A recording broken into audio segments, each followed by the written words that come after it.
This is the Opie and Anthony Show. But enough of this palaver. Let's get the show on the road. Oh, boy. Good morning.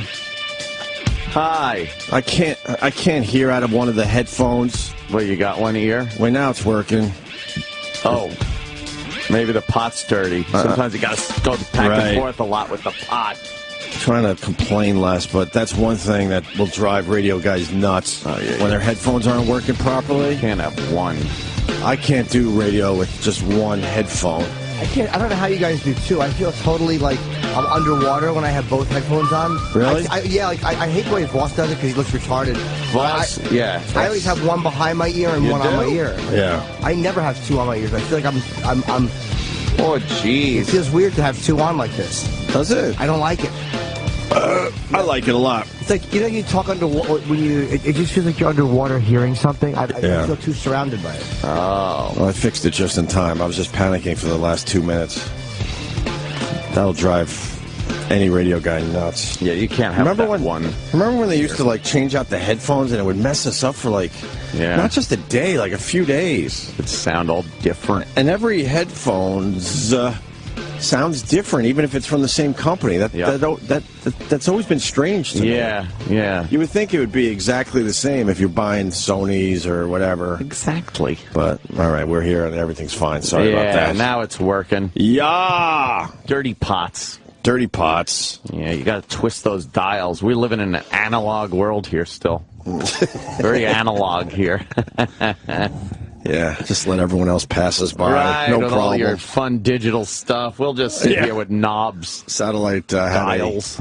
I believe Satellite had like a 10-year, lead on everyone. Yeah. You don't think they've made the most of it? Oh, God, no. And then... Hey, they're doing well as a company, but fuck, man. Come on, let's go. Step it up. Step it up. We're challenging you. Are we? Yeah, sure. Do they even listen to the show? I don't know. It's the weirdest fucking gig I've ever had in my life. They don't care if we do well, and they don't care if we do bad. Doesn't matter. It doesn't matter. Preaching to the converted, as they say. At least we got the listeners that are fucking on our ass constantly. Yes. Just constantly on our ass. That last minute of the radio show sucked. I just want to let you know. You guys are doing good right up until the last minute. The show is really good, but... Oh, boy, do people enjoy a good butt. A good butt. When they're not complaining, when they're praising you. Yeah. Why does everything have to have the butt? Why can't it be, the show is really good today? Not, the show is really good today, but that one phone call you did. Why do you have to insert something Right. Yeah. That's great. I don't understand it. I don't get it. What do you guys want to start with? Oh, man. There's a lot going on today. Yeah, there's stuff going on. I'm obsessed with this guy, and you told me that this was this guy who got shot in the head and lived in Long Island. That's pretty amazing. Leave me out of it. I don't know what it is. It's a guy who's called the Ohika Castle. Yeah, that's right in my neighborhood. It's in Huntington, right? That's what I thought of you. More or less, yeah, on the outskirts. I grew up very close to there, yeah. And he got a hitman, fucking popped him in the head. Like it was like an old school guy had a ski mask on and camera out and popped him in the head through his Mercedes. Right. And the bullet. I guess this guy's a big, thick skull, and a fucking bullet didn't pierce his head. Right. And he's alive, and they said he was chatting in the fucking hospital the other day. And now he's worried that they're going to come back to finish the job. Yeah.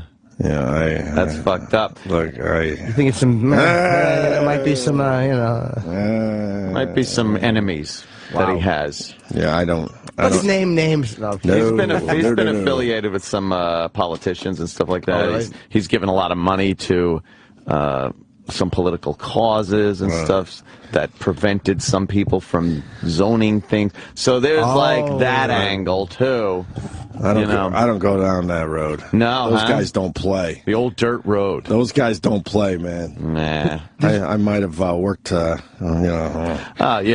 Well, not directly in that world, but on the outskirts of that world. Might have carried their bags. And I know that they don't play. That's all I'll say. With their shiny shoes. Fuck. Yeah. But as an assassin, it's got to bum you out that there's security cameras everywhere. Oh yeah. Because they said they caught the thing on they caught parking lot surveillance camera captured the shoot.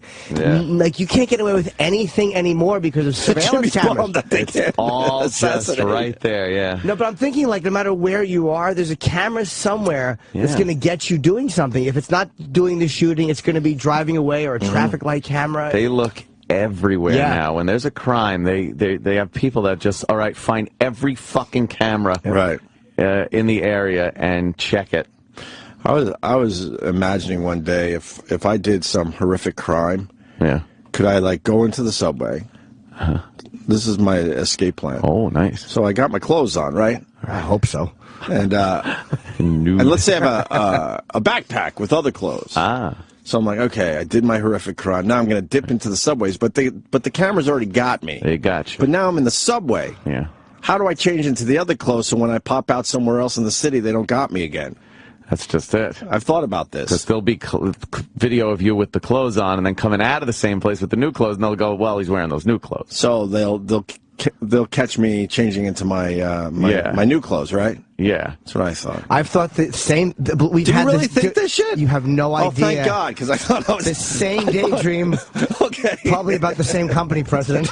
But no, like, what would I do? Would I... I'm like, well, can I jump into a Dunkin' Donuts bathroom or something? Like, no, they got cameras in there. Fuck. Cameras. So then you got to, like, attempt to, like, just change your clothes in public and hope no one sees you, but you got to find a place that doesn't have cameras, which is almost impossible. Or in a cab. You do it in a cab. I've thought of doing it in a cab. Like, just not your pants, but, like, you just take off one and put on a brighter... Cab driver rats you out there. But he could, but he might not know what you were doing. You pay in cash. Well, how about you change your clothes in the back of the cab without him knowing it? You could do that. Yeah. Aren't there those cameras in the cab now, too? Oh, fuck, so you can't do that. In the front of the cab that takes your picture. So any subway you get on, they could catch you walking down any block on some security camera and then going into the subway and see where you came out. You do a crime, they see that on the street, they see which subway you go into. Yeah. So you're fucked to that point. And my whole thing is, all right, but I'll pop out somewhere else. But they'll find you popping out somewhere else. Yes. You got to change your clothes. But how do you change your clothes? Maybe you take a chance and you dip onto the tracks. Oh, no, but then they'll see you coming up with your new clothes on. Fuck. Yeah. You got to go to the pay and spray first. No, if you get on a train, you get on a subway. Back at the home base, and then you put your new clothes on, and the stars go away for the helicopter. It's chasing you. How about if you GTA? How about if you go off hours onto the subway where there's no people in your particular train car?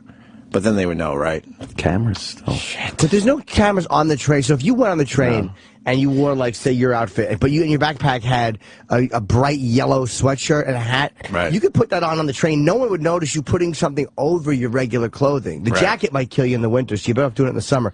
And then you fucking put a hat on. But if they see you go... You ditch the clothes that will have your DNA on. Oh, DNA. You burn them? I've thought of that, too. You can't burn them? No, you can't, but you throw them in the garbage anywhere or in the sewer. Or somewhere that would get wet. That's a rookie mistake. I think they check the garbage cans. Oh, when a crime is committed, they go and check garbage cans right away. Yeah. Hudson River. Check all the garbage Take cans care of the on DNA. the perimeter. Right. Wow, Jimmy has really thought this out too. Have you? Yeah. You kind of think like, wow, you can't get away with anything, and you kind of go through it in your head, and it's so maybe you blow off the subway, but you can't do a cab. No. And I thought maybe you could walk it out. But they're going to catch you on a million cameras at that point. Yeah. Maybe you do a little dipsy doodle, though. You kind of dip into this place for a little while. And then when you come out the other side, what happens? So many cameras. I've thought of this, too, and this may come back to haunt me someday, but because cell phones are so trackable, you need a partner for this. But if you're going to commit a murder, you have somebody on your cell phone in one location, just texting and talking to somebody you know. This way... if it ever comes up and they want to track your cell phone, your phone is in another location. Now, again, that's not proof that you had it, but it is some type of a thing that goes, look, my cell phone, you know. But the problem with that is now you got to kill your friend because you can't trust him. You can't trust him. He's got to go. Because he's going to panic. Right. He's going to help you. Friends will help you, but they'll also panic on you. So now you got to take him out. But he'd have to explain why he was texting on your phone while you committed a homicide. So he's a party to it. Even though you'd get more time, he'd probably go to jail, too. Right. So you use him, but then you fucking surprise him with with a hit. See, I haven't gotten all the way through this normally because I come at one point. Boy, it's not that easy. Someone's saying it doesn't matter if you change your clothes because of facial recognition software. But is that in the subways and in closed-circuit television? It's not that much. Not yet. I knew a guy, and all he told me was that they got some good shit. That's all he would say. He might have worked for a task force or two, and he said they got really good shit that would surprise the hell out of the average person walking around New York. Yeah. But he wouldn't say what. Yeah. Oh. Yeah. It's growing on me. Mm-hmm. Without a doubt. Yep. Yeah. When we stop talking like that, it's just because someone's walking by the studio that we want to check out. Yes. Normally it's one of the men from the OutQ channel. And they do it on purpose because they know we look. EJ in Atlanta, what's up? Morning, boys. Hey, buddy. Unfortunately, I've thought about this several times myself. The best thing I come up with, start out shaved head with a wig, fake facial hair, 2 sets of clothing with the top clothing being Velcro. So you can just snatch it right off and dispose of it anywhere, then dispose of the like a male stripper. Facial hair. I like the Velcro angle, but I don't like the shaved head angle because that's very suspicious. Because that means you changed your look. Why'd you do that? Yeah, why did you shave your head? Well, I shaved my head because it all started falling out, so I just went ahead and shaved it all off. So you've established that look, though. You have to have that look for a while. Right, Bob Kelly could do it because he's been bald for years now. You can't just be bald and then a week later your wife is dead. Yes. Right, you walk out of your house and all of a sudden you're bald as you're checking your mailbox. Yeah. That might be a bit suspicious. Yeah. But I have cameras in my building, too, so I have to consider that as well, because living in the city here, you have so many more cameras. And I'm like, well, they could just subpoena my building cameras and say, well, what time did he leave the building in the elevators or through the lot? There's so many ways to get busted. Right. At every single step of a crime. I had cops come to my house to ask if they could look at my cameras because something happened down the block. Really? Yeah. And they looked at everybody's house, saw who had cameras, and they asked to look at the cameras. Wow. Yeah. Yeah, they don't fuck around, man. No. Let's say hi to Gregg in D.C. Gregg? Good morning, boys. Oh, God, I hate that. Me too. What's up, Gregg? All right. Anyway, perfect way to commit a bank robbery. What you got to do is rubber cement on the fingers. You got to put the plastic fake bald head. Then you put on a rip-off tracksuit over the clothes that you're going to be wearing once you get done committing the robbery. See, yeah. You got to go fake cement on the fingers. You got to go fake bald head because that would throw people off. Because then when they arrest you to question you, they'll pull at your hair and go, "Wait, what the fuck? This guy was bald." Fake bald head, right? Fake bald head, but you put a hat over it. Right. You wear glasses, and then you have some. The rubber cement goes on your face and on your hands, so that none of the DNA comes off. This is a Columbo episode. Why rubber cement? And then rubber cement because you're not going to sweat through it. What? See, what do you mean when you jump in a cab after you get done robbing the bank and you go straight to a gym? You know what? You failed too. To a gym? Because if you're going to rob a bank, you're going to have some kind of gloves on because it's going to be pretty damn obvious you're robbing the bank. Yeah. So of course you have gloves on, but you have the rubber cement on under your gloves because if you wear plastic gloves, your fingerprints still go on them. Oh! I see what you're saying. You have a gym bag that you stuff all the stuff into. Yep. You have 2 gym bags in each bag. The first bag is the one everyone sees. You get in the cab. You take the first gym bag off the second gym bag. You stuff all 3 gym bags. You just. What do you think the cab driver's doing? Yeah, I know. The camera in the cab. In the front. By the way, that's fine. He can't see the floor. Where does the cab pick you up? Is it where all the squad cars are outside the bank in less than a minute? Yes. In New York City, you don't do this in New York City where the traffic's too heavy. You do it in the city where the traffic's slightly heavy, and you do it at a time when you've already checked out the bank and you've made sure when the police are not closest. You're in for 30 seconds and out. That's it. This isn't someone trying to make millions. It's just a bunch of bored guys like yourselves who are trying to make a little extra fun. That was funny. All right, there you go. Thank you, Gregg. Isn't it funny how I thought I was the only one that did this. No. It makes me very happy that this is something other people talk about. But isn't it funny how transparent other people's crime? Like, I walk through my own, I'm like, that's pretty good. But then when you hear somebody else describe it, you're like, here's where you're going to get busted, dumbbell. And in 30 seconds, they're caught. There was a Twilight Zone episode where some guy at the bank, all of a sudden, he was able to hear people's thoughts. And he ratted out this old guy at the bank because he heard his thoughts. And he's like, I'll take the money, and then I'm going to hop on a plane, and I'm going to go down to South America and stuff. And the guy's like, fuck. So he ratted him out. The guy's like, it turned out he fantasizes about that every day for 30 years that he's been working at the bank. Every day he just goes, okay, I'll steal the money, I'll do it. But he never does it. Right. But then he was like, how did you know that I was doing this? Oh, my God. It was a good one. I got to start watching more Twilight Zones. I love them Twilight Zones. Bill in Georgia. Bill. Hello, Bill. Good morning, boys. Hey. Opie, might I remind you, you are a multi-millionaire. Whoa. You don't have to commit crimes. Damn, I got to go check my bank statement. Oh. Damn, nice. Thanks, Bill. All right. We got a guy that actually pulled off a crime. Oh, really? He's calling from jail. Yeah, so why was he wearing a crime? Fuck.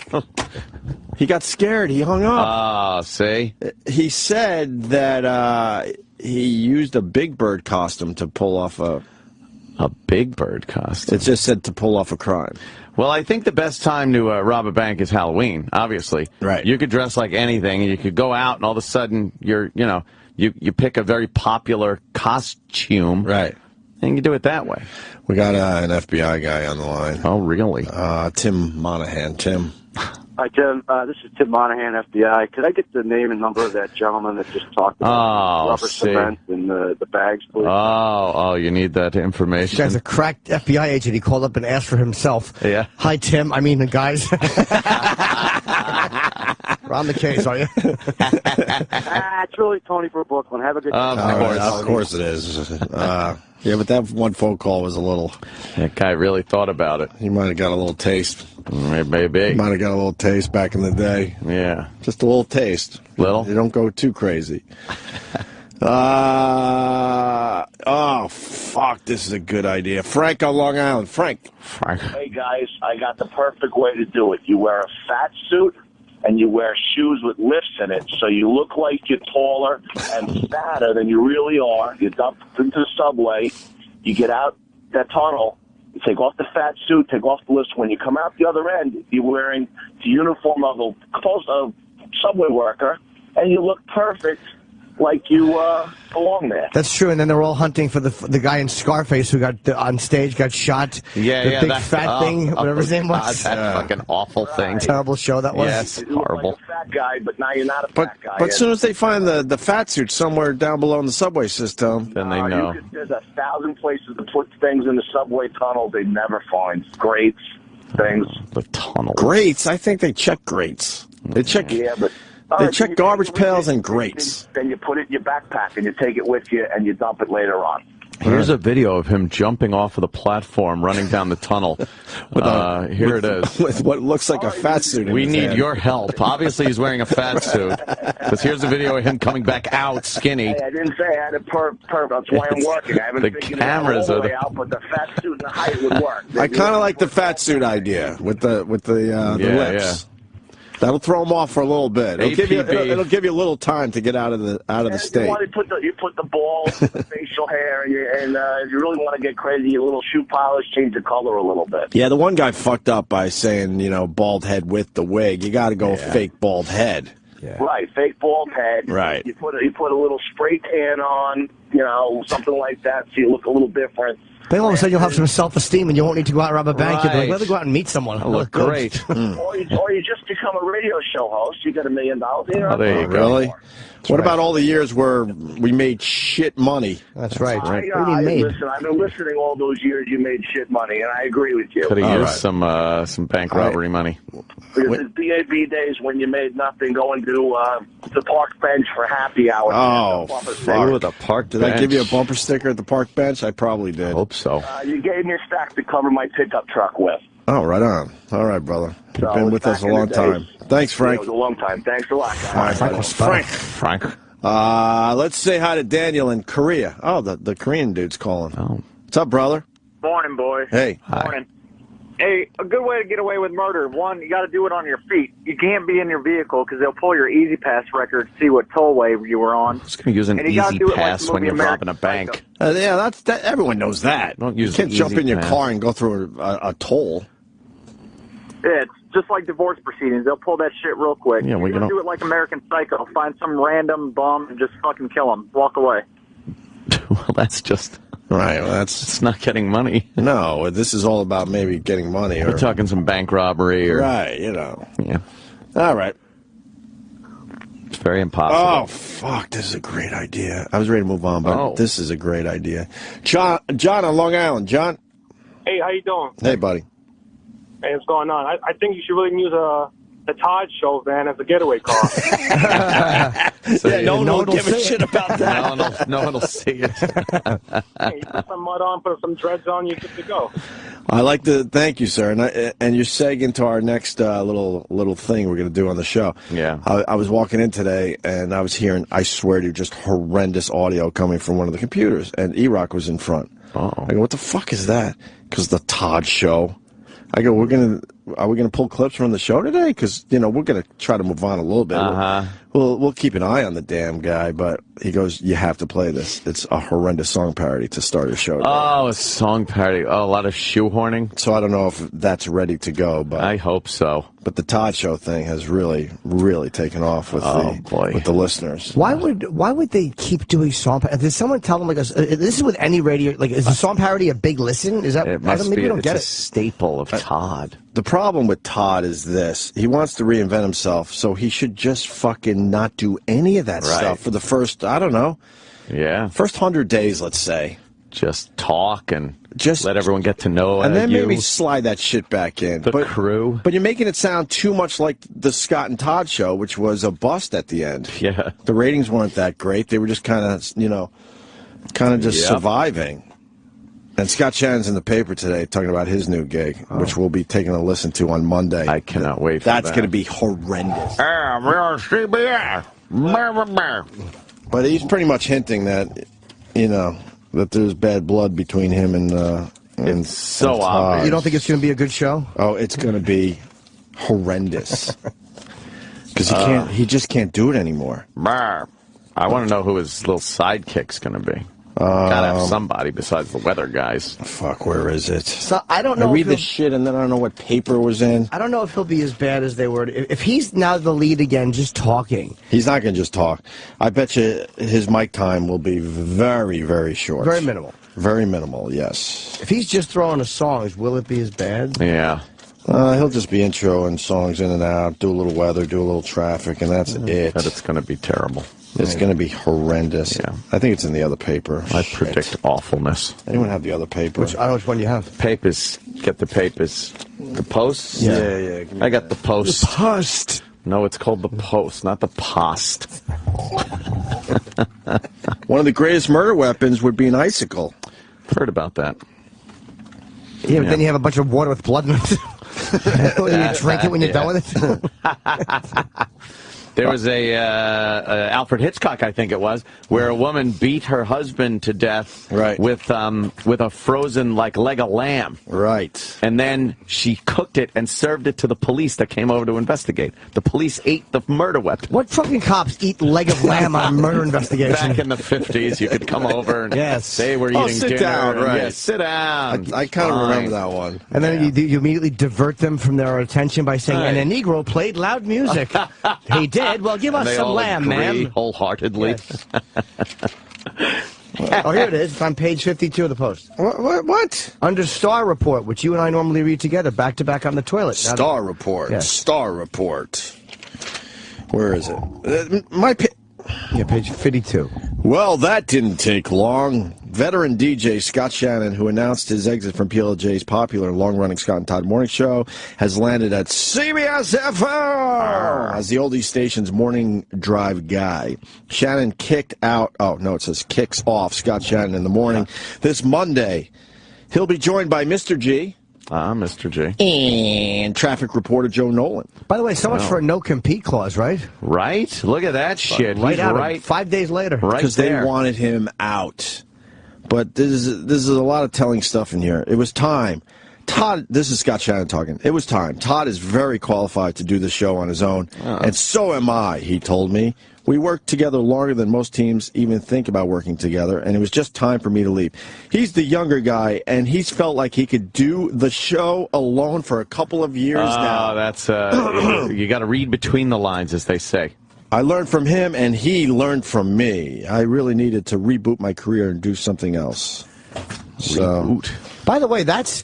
You know what? All that stuff about on the pay no mind list and stuff like that, that shows you how right that was. He really was, because we saw that fucking years ago. Like, he wants this old guy out, quote unquote. Right. The pay no mind list. Yeah, he was constantly on that. But he thinks he's this young, hip, relevant fucking radio guy, this fucking Todd. He's older than us.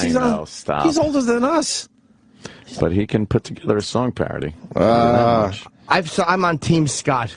Oh, nice. 100%. Absolutely. But we're going to have to beat the shit out of him on Monday. Mercilessly. Because the audio we're going to get is going to be horrible. Yeah, relentless. It'll be relentless. Yeah.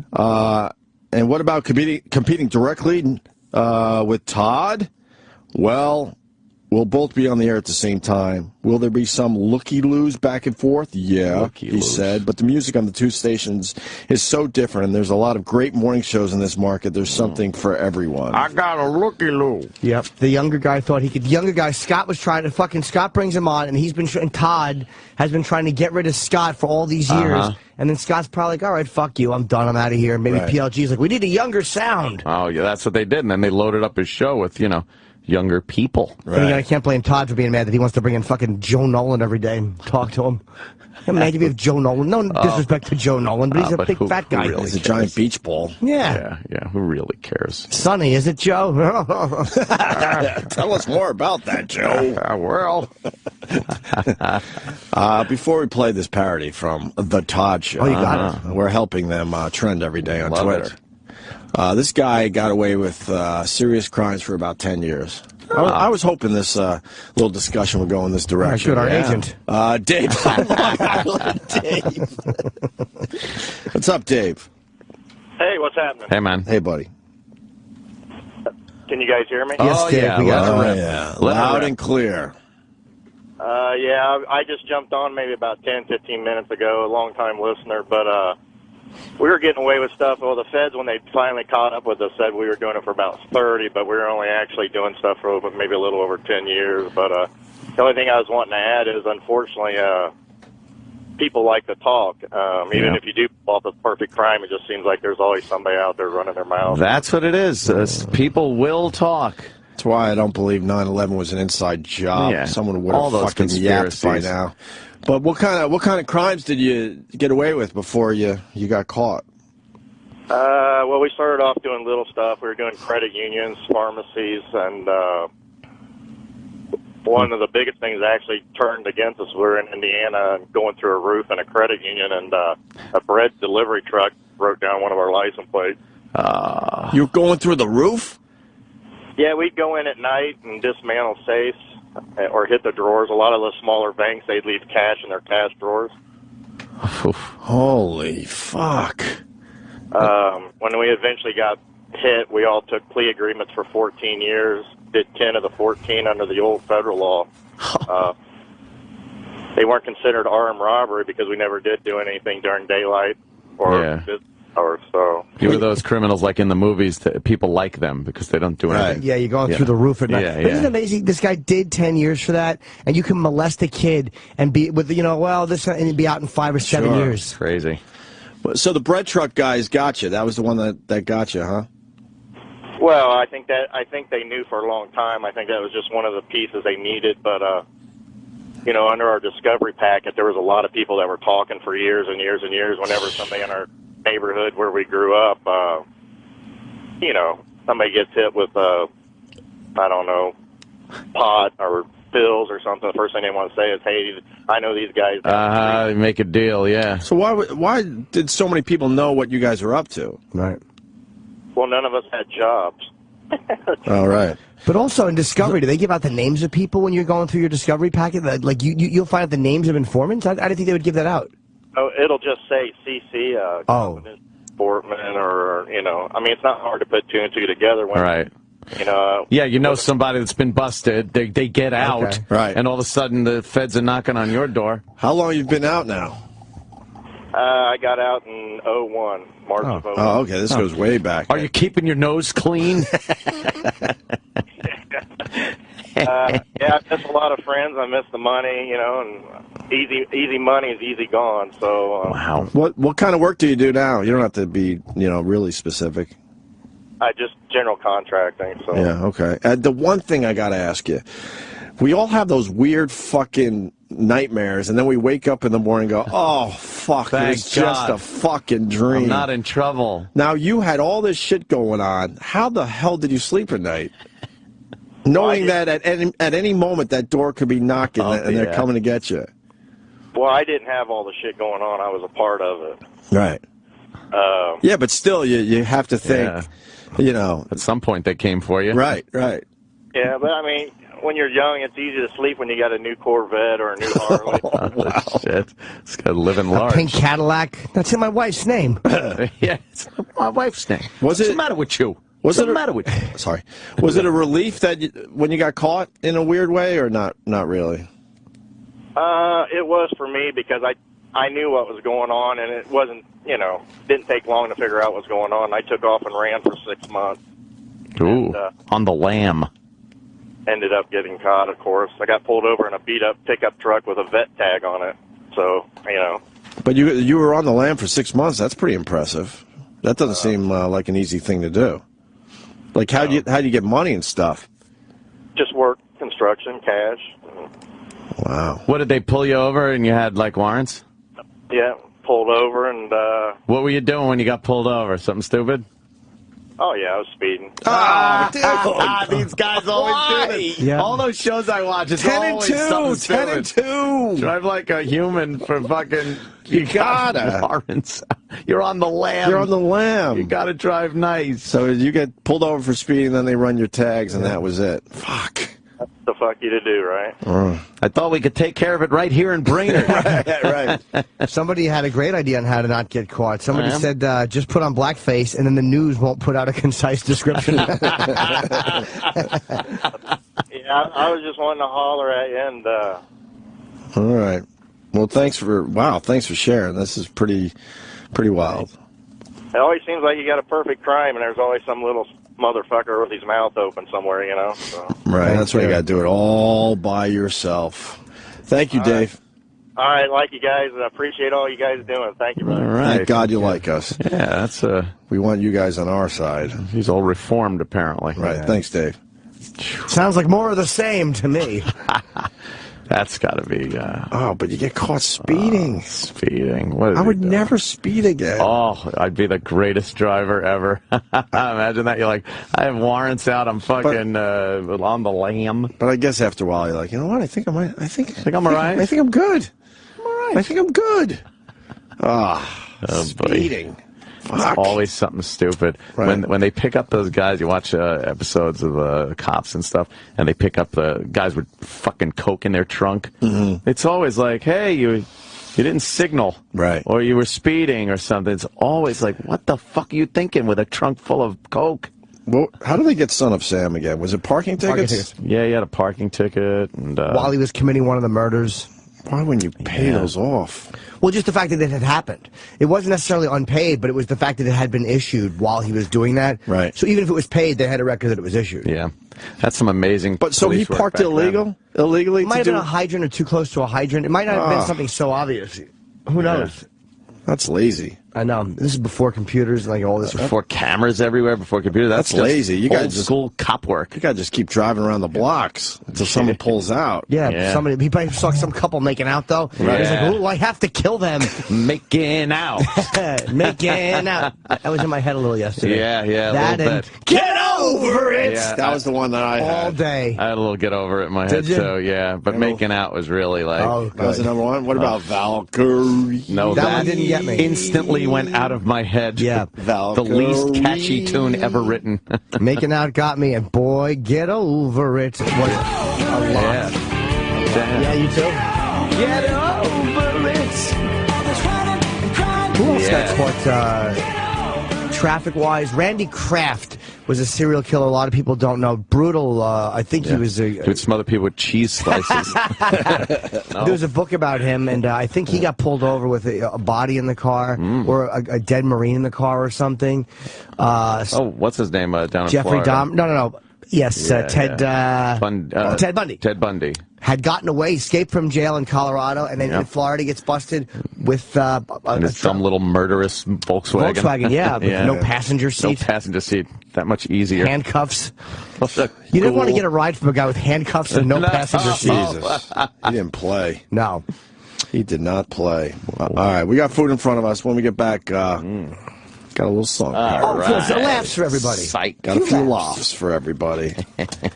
On the show today, Elijah Wood and Teddy Lange. Jesus, what were we thinking? Did I just say that out loud? I predict he will be your fun. bartender. I predict Ted Lange will be Lange is going to be fun. I predict he will be. Old school. Roland's got to stop with those sad eyes. Is it his sad eyes? Yes, and then I go, all right.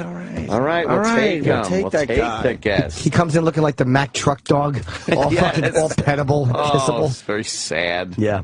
Could you take Ted Lange if you get a show? You want to talk about some dude that was murdered? Fuck yeah. All right, hold on. By the guy who killed him, I'd love to. It's Stacy. Oh, no. Stacy in Indiana. What's up, Stacy? You wanted it more than I did. Hold on, Stacy. The laughs are aplenty right now. Go ahead, Stacy. Stacy. Hi. How are you? Good. Your husband was murdered in 2005? Yeah, he was a jailer out of Bloomington, Indiana, and he was driving home, and this guy had been in the jail for about 6 months. Oh, man. And he had an AR-15 on a bipod. My husband was driving a big truck, getting off work, and the guy shot him in the back of the head. My husband didn't even know it. Now, so this guy obviously had a thing for your, like a vendetta against your husband for what happened, right? Yeah, that is exactly right.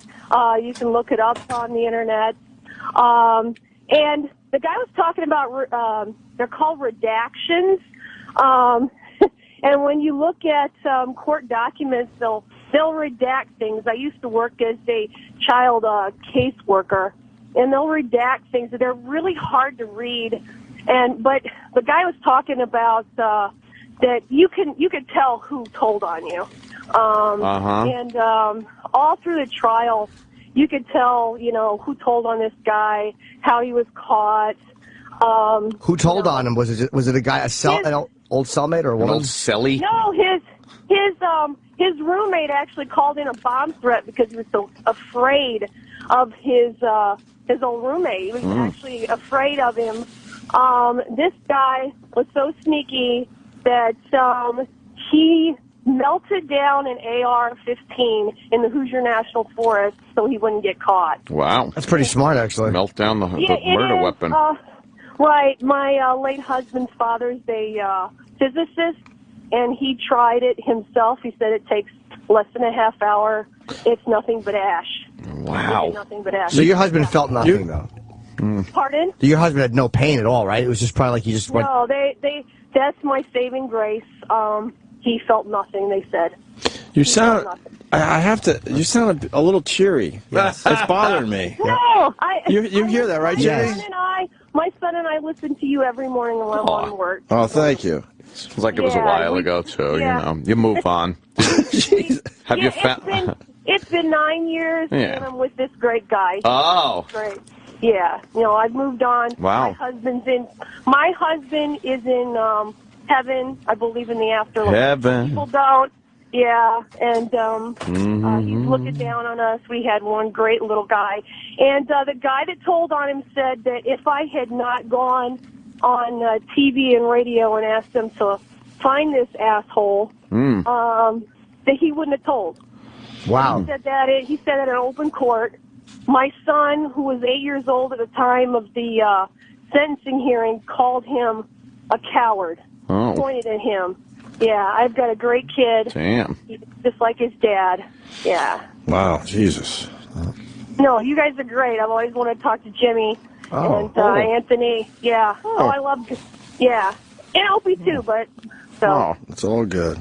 Wow, Yeah. that's a hell of a story. Exactly. All right, Stacy. I don't know. Thank you. I don't really know what to say about that. But thanks Snowing for. here in Indiana. We're freezing our asses off at -8. Right. Jesus. All right. Same size my penis is. -8. Well, you guys have a great day. Yeah, you too, Stacy. Bye, Stacy. All right. Bye. Goodbye. Yeah. Jesus. Sounds like a bunch of bullshit to me. That's a nice story. Yeah. Holy fuckaroni. That's the way to go. If you're going to get shot, back of the head. Keep that in mind, Travis. Hello, this is Ricky Gervais. They're a big 90s band, right? Oh. Yeah. No, I mean, I know who they are, but I would say so. Yeah. Are they still together or no? I don't know. Sort of. Sort of? Yeah. Billy's still doing Smashing Pumpkins. Yeah. Corgan Smashing Pumpkins. Over it. Yeah. With the @Billy name on fucking Twitter. Think how many people wanted that one. It must have been a fan who got it, right? He was the one that got maybe. it. That's pretty impressive. Yeah. Well, I asked Robert Rodriguez yesterday, how did he just get Rodriguez? Like, sometimes like a fan got me, Jim A lot of Norton. Rodriguez. Yeah. So sometimes someone who likes you will save it. Yeah. Is this the game show? Yeah. That Ted Lange is on? We're only 2.5 hours away from Ted Lange. People, I wouldn't go anywhere from Ted Lange. Can we see? Oh, that was him. Make it bigger. I can't Wait. see Ted Lange. That was Ted. So he does the little point at you from behind the bar. He's the show's bartender. What? Yeah. What are we doing? Oh boy, there he is. He's the bartender on the show. Your bartender. Wait, it's not his TV show? No. No. He's just the bartender on a shitty TV show? Oh, jeez. He's the No. On What's this the name TV, of this show? It's called Mind of a Man. Mind of a Man. It's on the Game Show Network. The Game Show Network. It is? All right, Game Show Network. Mind of a Man. GSN. Each episode will feature 2 women answering questions previously asked and answered by a survey of 100 men. During the 3 rounds, contestants will try to determine correct answers with the help of participating celebrities. I thought he was the host of the show. That's what I thought. No, he's the bartender. So what does he do? Gives you the pointers. He points at you like, "Hey!" And then like what did he used to say? Did he say anything on Love Boat? Did he have a catchphrase, or did he just point? I think he just pointed. That's what he does on the show, then. Isaac, your bartender. Right. Now he's Ted Lange, your bartender. Yeah. What? Yeah, Ted Lange is the bartender on the show Mind of a Man on the GSN. His bio's a little light. Is it a little thin? Doing my research right now. He once bought Gene Kelly a drink in Hong Kong. What? Anthony. Oh, In what? Hong Kong? In Hong Kong. Gene Kelly? Gene Kelly a drink in Hong Kong. Bought him a drink in Hong Kong? That's What's right. Gene Kelly doing in Hong Kong?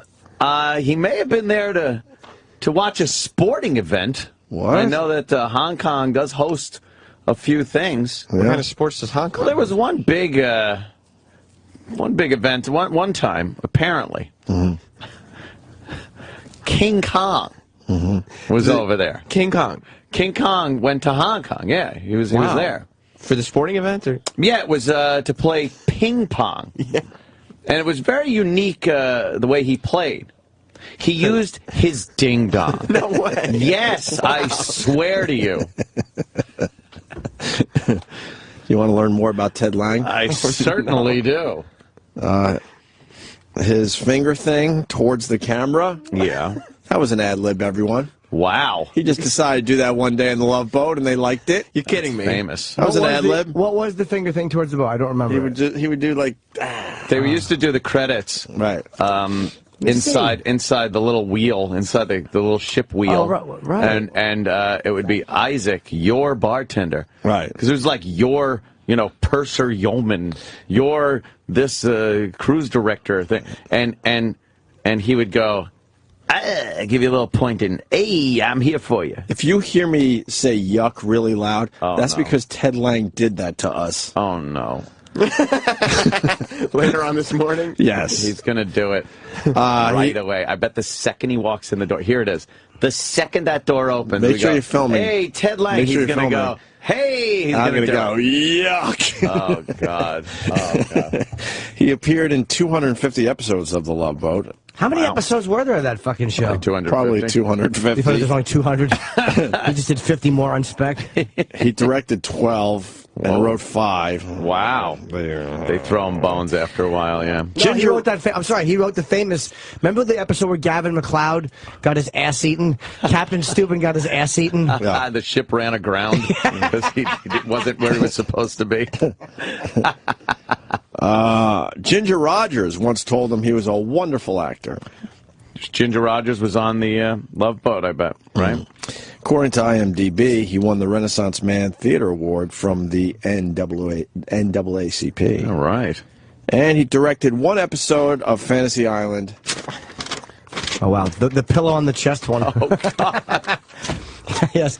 It was Mr. Rourke's fantasy. Yeah. Some midget he knew would fucking blow his chest out through a pillow.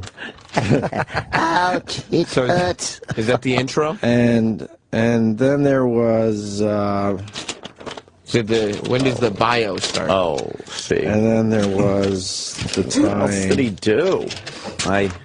Where's the other sheet for Ted Lange? I am double check. Yes. Where is the other? That is the complete Ted Lange bio. So basically, he hasn't done anything of significance since the Love Boat. Well, when you're typecast as the bartender on a cruise ship, it's very hard to get work. But now he's the bartender again on a really bad I got game what show is that? for the Game Show Network. I have an interview from 2011. Oh, you do? I mean, should we do some Maybe research on the air? Maybe Yes, we can please. learn from this. Because you are supposed to watch older interviews with your guests, Oh, so you sure. can, you know, Right. gauge their personalities. Yeah. All right, so this is actually from.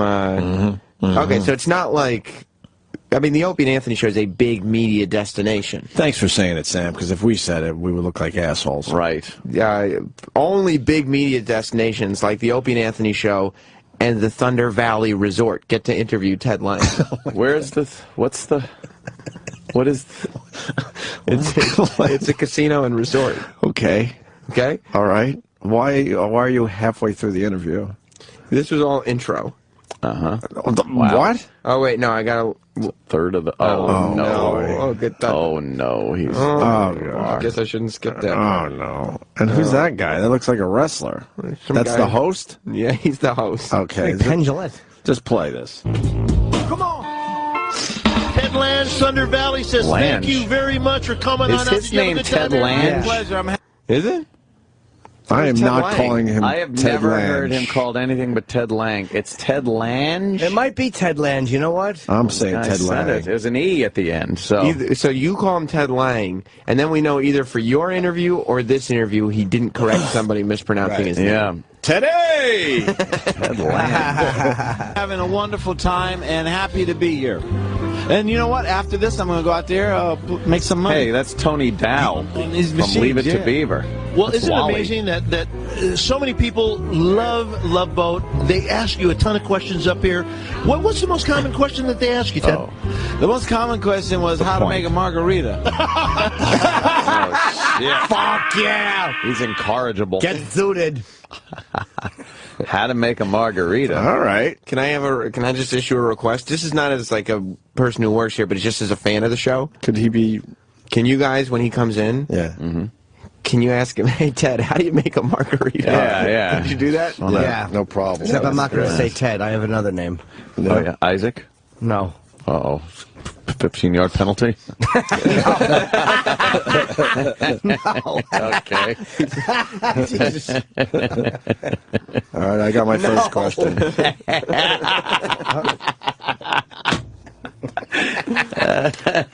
How do you... I think we could get him for the next Super Show to be like the bartender in the corner. The bartender at the Super Show? Yes. And I say, lots of tequila. You can't go wrong. There you go. How many episodes you guys did? 10? Was it 10 or 11 years? How many 10 years? years. 10 years we did 10 years. And did they ever do a resurrection show or anything like that? Yeah, we did. Actually, yeah, we did. Maybe about 4 years later, we did a reunion show, and then another 5 years, they did a Love Boat: The New Wave, and then they brought us all back for that. Nice. Yeah, it was nice. And then I directed Could a you couple pause of that? those with Bob Uriah. At this point, I'd like to jump in and go, Ted, enough about the boat. right. Well, there's got to be something else. It's all about the love boat. That's it. I'm sure Sal will be running in page 2 of the bio. Yes, he's right now fucking ironing on his new hipster beard. All right. Remember, Bob, you're Of course, man. great guy. We did a Vegas together. Did you? Yeah. He He's sounds a like great Kinnison, guy. this guy, when he talks. Yeah. Now, let me ask you a question. How many episodes total? I don't know. But it's over 200. It's like over 250. And it's 250, Ted. Yeah, it is. How could he not know? I mean, are there that many questions that he gets asked that, that hasn't come up before? Considering he has nothing else going on, you would think he would have counted all his appearances by now. What about the show on GSN? Wait, so...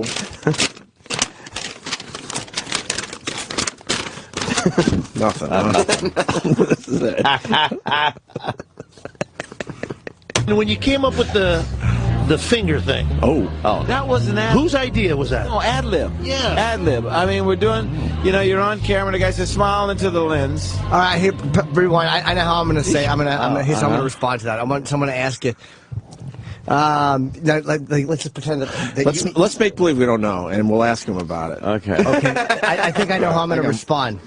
Go ahead, try that again. Let's hear him say that. The question? Yeah, and then his answer. Okay. I just want to make sure. I want to practice my response to him. Okay. When you came up with the finger thing, That wasn't ad lib. whose idea was that? No, ad lib. Get the fuck out of here! Chris in New York goes, are you talking about the guy from Love Boat? But yes, hold on a minute. I think we're... Chris. Opie. Yeah. What's up? How are you guys? Hey. Listen, it is Lange. I think he's got the E at the end. Yes, he does. Yes, he does. So it's Lange. Don't you guys do any research for Christ's sake? Well, we're trying. But Yeah, you're trying. let me give you this but. I feel like I've heard his name... Ted Lange forever. Yeah, forever. Lange. I've heard it before. You know, he used... Well, then you get in here and Lange fucking is interview familiar. him. Well, you're You want close. from Come us. on by Yeah. and you can interview Ted Lange. You interview him. You're a big fucking fan. Ted Lange. Ted Lange. All right, Chris. Thank you. Keep All going right, there, enough for Sam. you. Yeah, it's like, does the I've show heard do any... Ted Lange my Ted entire Lange, life, and I'm going to start the interview by saying Man. that. I'll tell you, Let the him son of a correct bitch us. looks good. He's got gray hair, but he looks fucking the Sure. same as he looked 30 years ago. Of course, he has no stress or pressure. Don't crack. What do you mean? He just sits around. Talks about his pointing. Pointing. His famous point. That's what he's famous for. All right. All right, let's me practice that again. I don't want to curse. Wait, what are we doing? Going backwards? Yeah, because I hear that we're cursing too much on okay. these, so I don't want that. All right, here we go. No. But it's over 200. It's like over 250. And when you came up with the finger thing, That wasn't ad lib. whose idea was that? No, ad lib. What? Oh, come on, no, come on. Please do that. Please do that. Because we'll Jimmy ask goes, him. okay. He's going to fall right into our trap. Of course. We will ask him about that, and he will go, that was an ad lib. And then Jimmy can... Am I allowed to... Can I ask the margarita question? Oh, yeah. All right, Please good. do. All Please right. do. Let's see what else is going on here. I have so much to ask him. I don't even fucking... All right. Ad lib. I mean, we're doing... Scrambling. You're on camera, the guy says, smile into the lens. All right, hold on a second. So, wait, the guy says smile, so you know you're going to smile. But isn't there a little part of you that knows there's something else I could do here? Go. He does the finger. What do you do? It was the deal. Oh, my That was the God. deal. How, And then, of pause. course, Ted, the one thing you don't how think did about- they not make a movie about that moment? More than just a point. The day Yes. I pointed. Yeah. Yeah. Changed my life. Yeah. Poor Ted. That takes off. Exactly. Everything else, all my other little things that I was doing as an actor for the character, zip. And then The finger thing takes off. Did you have a lot of fun on there? I had a lot of fun. A lot of beautiful women, a lot of famous movie stars. Wow. People I never thought I would meet, I got to meet. Name them. Ginger Rogers came up to me and told me what a wonderful actor I was. Wow. I bought Gene Kelly a drink in Hong Kong. You know what I mean? I sat up. We now know where Sal got the info for the one sheet. All of Sal's info came from this horrible interview. Right. This guy's casino interview. Interview. Ted Lange. Ted Lange. Well, rewind. This guy didn't respond properly to that. No? Yeah, no, rewind a little bit. Okay. Yeah, just a little bit to the Ginger Rogers thing. Okay. Okay. Ginger Rogers came up to me and told me what a wonderful actor I was. What the fuck was she supposed to say, Ted? A wonderful actor? Wonderful. What? I mean, look. Slow down. He was on the Love Boat. Yeah. Slow down a little bit. People liked him on that. Probably bought her a drink. Give her a drink. Yeah, Seems nice enough. Nice enough. All right. I bought Gene Kelly a drink in Hong Kong. You know what I mean? I sat up and talked about acting with Lloyd Bridges. It just goes on and on. Keep telling me more. Mendelbaum. Ralph Bellamy taught me how to use camera. So it was like, it was an education. It was a wonderful time to be an actor. Sure. You know, because you're learning from the old pros. And we were watching people like Lonnie Anderson coming up, John Ritter was coming up. Lonnie, did she have a black eye? Because I heard Bert was batting her around. Bert used to fucking belt her in the face. Yeah, I heard that she would have a little knuckle sandwich before she came. Ted, right or wrong? Elbow. Elbow, come on, Ted. I heard that, man. I heard Bert straighten that lippy bitch right out. Bert's fist cruising into her eyes, see? Tying the whole boat thing. That's right. You did the whole point thing. He did the whole point thing with his fist right to her eye socket. Right or wrong, Ted? Right or wrong, Ted? Comment. Ted, comment. What do you got on that? Point. Yeah. Point. When he points, I'm going to go, holy shit, you're the dynamite guy. I'm going to do that one, too. Hold on. All right, go ahead, Sam. All right.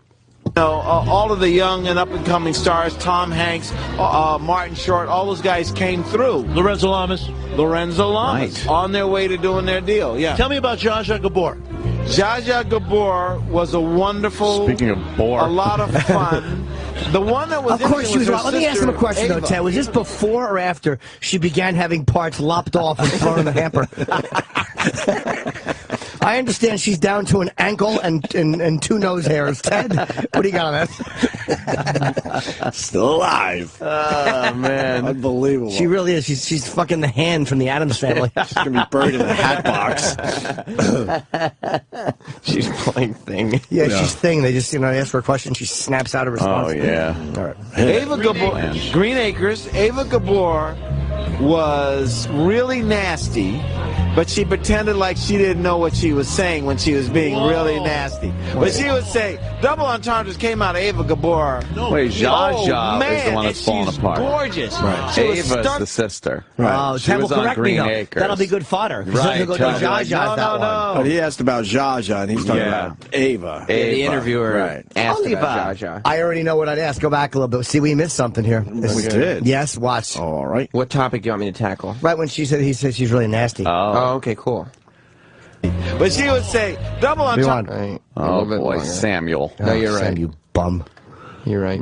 Or was really nasty. Oh, no. She N-word a lot, huh? I've heard that about her. Tremendous racist. Mean. But she pretended like she didn't know what she was saying when she was being really nasty. But she would say, double entendres came out of Ava Gabor. No kidding. Oh, man. And she's gorgeous. She was stunningly beautiful. She's all right. She was stunningly beautiful. Yes. And she'd say these nasty little things to you. Like what? And you go, Yeah. and then she'd smile and walk away. Yeah. The Rat Pack, any of the guys in the Rat Pack on the show? No, but Junior was any of the guys from the Rat Pack on the show? The guy does sound like Kinnison. Yeah. Hopefully he has the same driving habits. Sammy and Dean Martin, nobody. Sammy wanted to do the show, and I would bump into him periodically. Whites only boat. And he was always talking about. And he of was course, gonna be on the Sammy show. was bumped into you. You didn't bump into him. It was the one side every time he turned a corner. You had a blind sign, Ted. Sammy would bump into me, and he'd say, "Move it, man. Get out of my way." I wanted to do an episode where he was chained in the bilge. Wow. Right. What are you gonna do? They didn't. Having fun. He's dead. Yeah, she cares. Yeah. I just he did nothing but contribute and entertain. But yes. Sammy.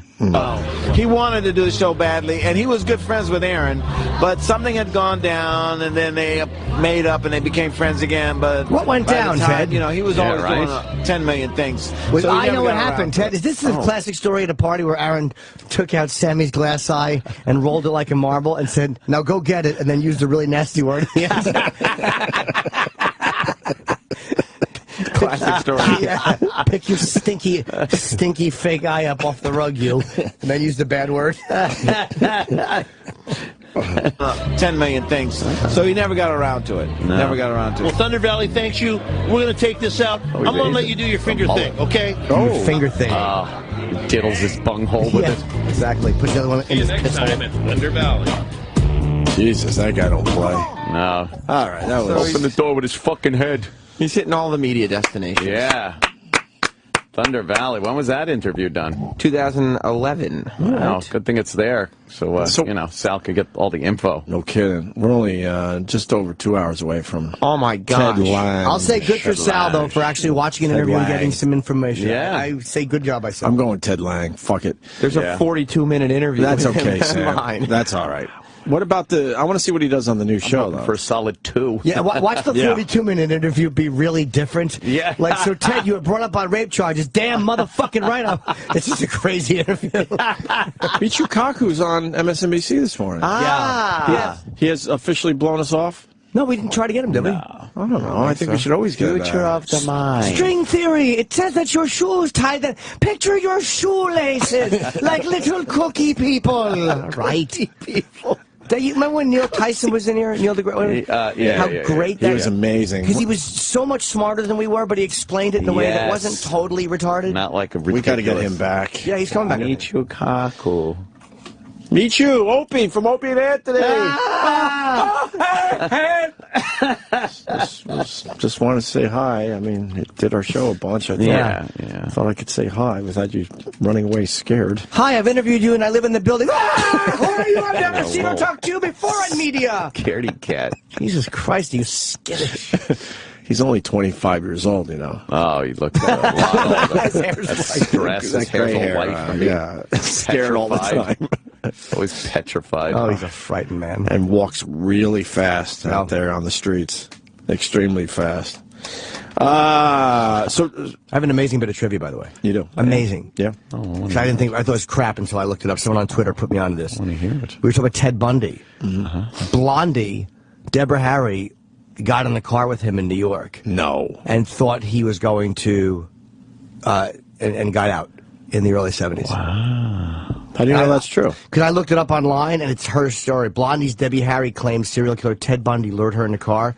And she said, in an interview, she told how Bundy spotted her from his car in the early morning hours as she walked across town in New York. He persisted in offering her a lift, and because there were no cabs available, she finally got in the small car. Her instinct, however, saved her life because she noticed there were no door handles and the car interior was stripped bare. Wow. She somehow managed to put her hand through the window, because I guess it was cracked, she said, and opened the door from the outside and jumped from the moving vehicle. Damn. She only learned later that the smelly driver, because she said he smelled terrible, was Ted Bundy. And after his arrest, Bundy said he made his first attempt to kidnap a woman in '69 and implied that he committed his first actual murder in '72. Bundy earlier. So yeah, that was some. Thank you to the listener for putting me up on that. I had no idea. Yeah, wouldn't have had all those wonderful songs. But isn't it weird how you think like one guy's actions could have affected? I mean, yeah. Fuck. Right. Damn. Call me. Yeah. Do we have any audio of Ted Lange on his new show? Oh, yeah. Lange. He dyed his hair, by the way, back to the Love Boat days, yeah. If you want to pick it up right here. Pick it up. Oh, Ted Lange just said something funny? Don't you like to see I don't the think Wizard so. of something? Yes, sir. What you think, man? If you go to a dance, look at the black men that are watching the white guy dance, and they're all going like this. Shaking their heads. I like that little racial humor. All right, ladies, you got some good advice. Lock in your choice. Show me what you got. Ugh. All right. Yeah, apparently it's a show about the differences between black people and white people. Oh, yeah? Is it really? That's part of it. Oh. Cool. All right. But So it's we'll like- have Ted from the Love Boat, Ted Lange, Lange, whatever. Ted Lange. Guy's in my head. Lange. You know what Joe Biden said, speaking about that? What did Joe Biden say? About black people and white people? Uh-oh. What? He said, I may be a white boy, but I can jump. Oh, yeah? That's a little movie play. Uh-huh. What's wrong with that? Everybody's, well, that's a very stupid thing for the vice president to say. Not really. Yeah. I don't care. How was he second guest, by the way, on the fucking show? Amy Poehler was the lead guest and he was second, or is Amy just co-hosting that night? What, on the Seth? Seth Meyers. Seth Meyers. Seth Meyers did very well in the ratings, by the way. He wanted Amy to be his first guest. Oh. How do you have Joe Biden be second? I mean, with all due respect to Amy Poehler, how do you tell the vice president, like, look, they're friends? Yeah, Vice you'll be President second. is a figurehead. Lorne Michaels, I'm sure. All right, well, we'll play the Joe Biden clip after the break. We got the song parody from Todd. Oh, my We got Elijah we can't Wood wait for coming that. in. That's a good one. Yeah. We got lots to do today. Oh, yeah. 3, 2. Go with Lange. I don't know. If you go with Lange, I gotta go with Lange. We gotta Gotta do go the Lange. good cop, bad cop. And we got Elijah Wood coming in. Little Ramones. By the way, I have to correct myself. Apparently, Snopes is saying that Debbie Harry's story was false. Not that she lied, but that she was mistaken. There's been a lot of reports of women who had weird things with guys that they later thought was Ted Bundy. Apparently, Ted was never in New York. Really? Okay, yeah, that was it. Wait, so that did happen to Debbie Harry, Oh, yeah, they don't but think with she's somebody lying, but- else. Yeah, they think it was just somebody else. So she might have been a little drunk and then went, oh, yeah, that guy looks familiar. Yeah. Uh-huh. Gotcha. Very cool. So, he was never in New York? I didn't know that. No, it said the closest he ever got to New York was Philly. Really? Okay. How do you know that much? I was reading it while I was fucking taking a dump. Now everybody just reads on the bowl. Absolutely. You wind up spending a lot more time in there than you used to. Get hemorrhoids like wind chimes. Wind chimes.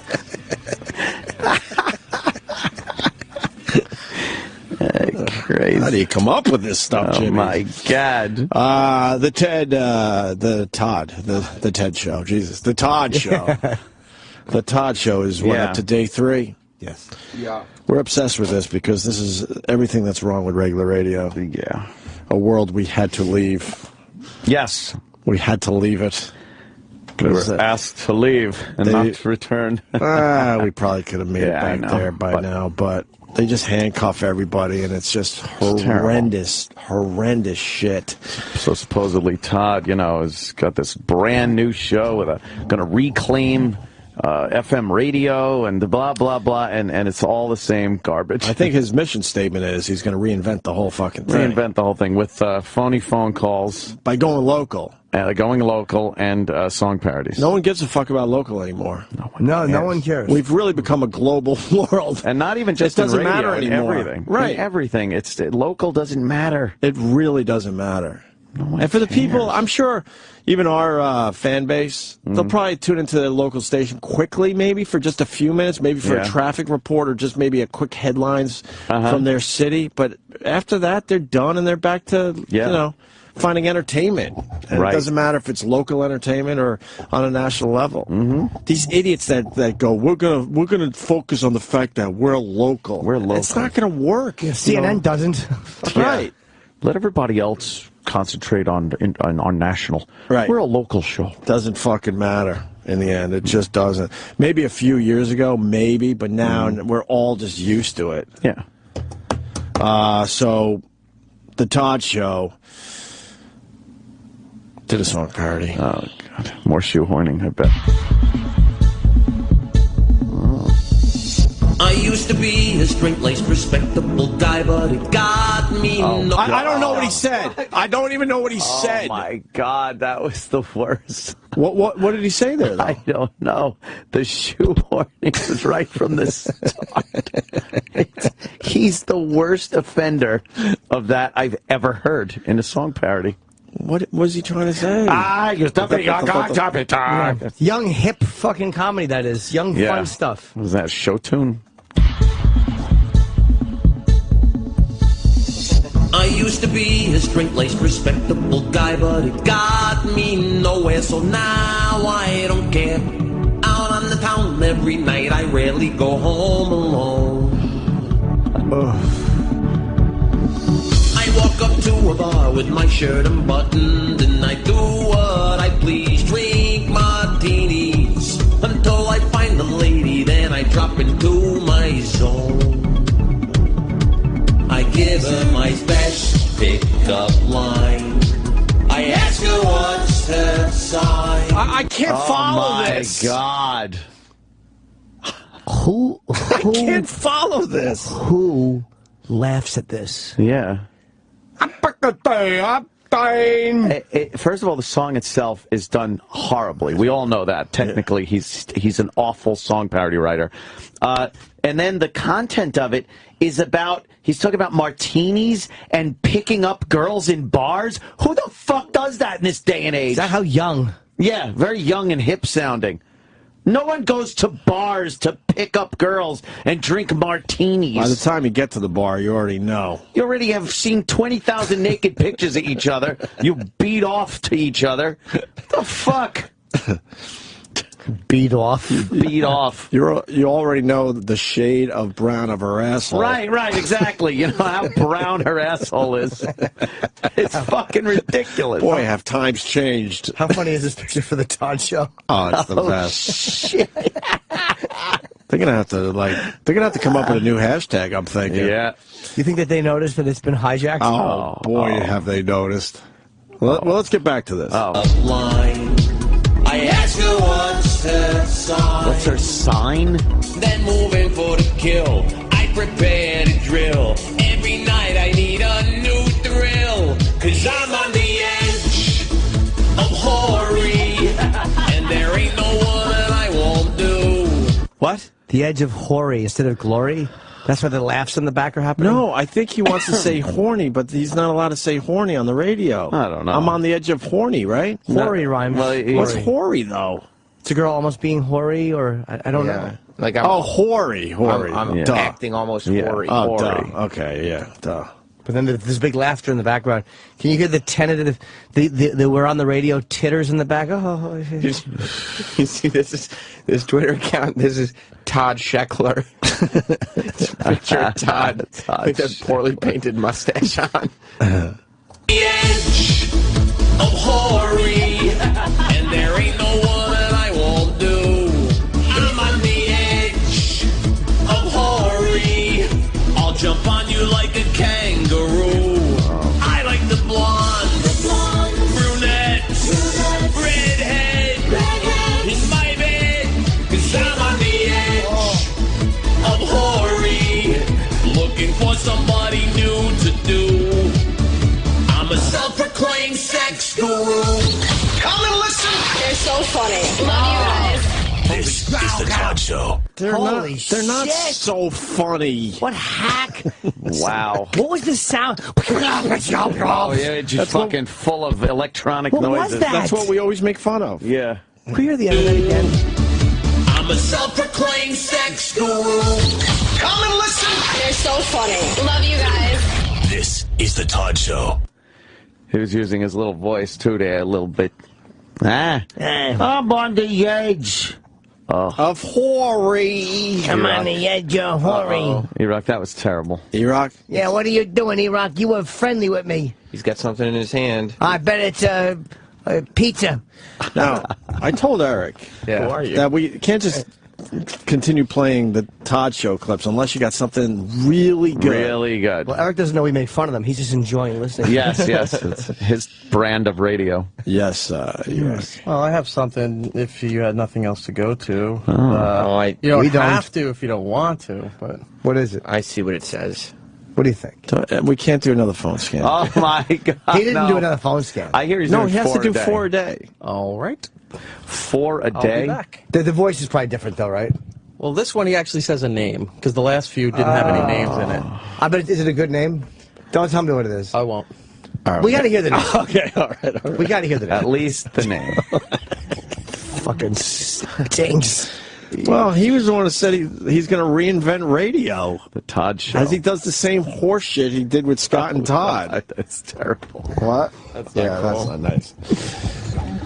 All right, phone scam time on the Todd Show. Who's this This guy? is kind of an interesting story. I need dance lessons, and my boss is having this big thing. Well, you'll He's hear about slipping it. It's into called it. the Big Tour. Yes, he is. What? A big tour. Hey, this is Left McFooty.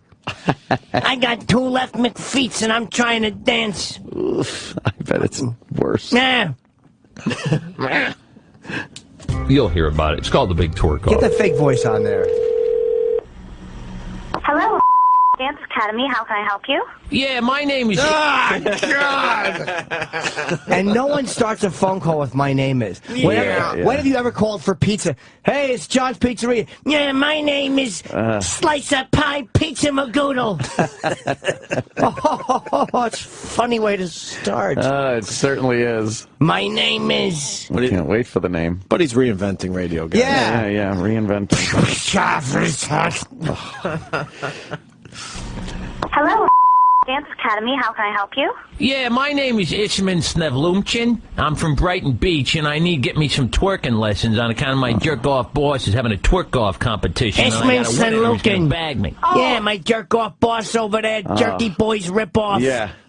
I can't do the original voice or thought. Hi, my name is Steely McPersona.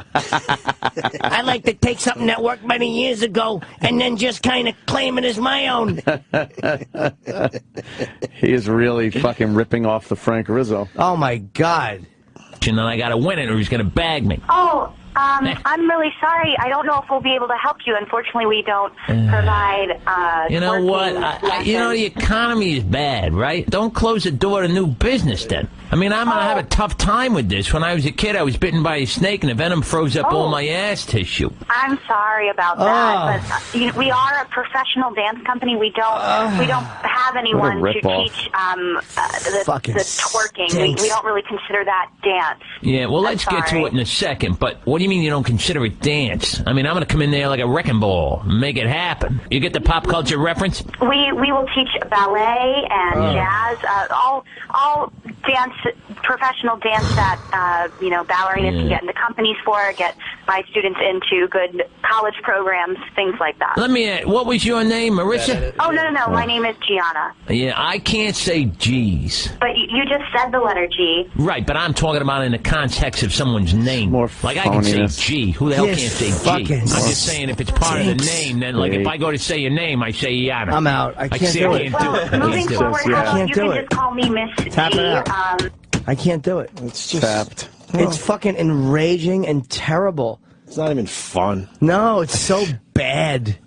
He's doing 4 of those a day, but he's reinventing radio. Yeah. He rotates them now, too. Like, That's good. A new one will play twice that day, Good. and Right. then once the next day at a different time. Get rid of the old guy because you're young and fresh, Yeah. right? 'Cause That's the big youth movement. Every hour is a different audience, so... Talking about being in a bar and asking a girl, what's your sign? What is this, Ronan Martin's laughing? Yeah. Holy fuck. My head pops out of a box. My name is Izzy McFunny Name. Suck it to me.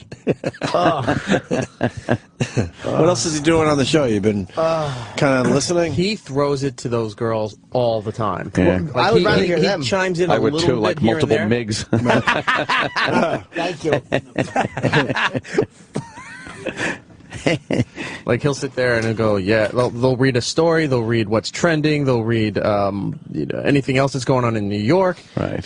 They were talking about the St. Patrick's Day parade, and again, how gays can't Big march story. in the parade. Big story here in New York, local. Keeping it And he local. Wait, are they there. still not letting gays march in the fucking parade? Apparently. Without banner, they're not allowing with banners. They're not allowing gay groups to march in the parade holding a gay banner. Fuck St. Patrick's Day parade. So what happens is now I guess the mayor's not marching, and then all the city council isn't marching, and they're not allowing any city employees.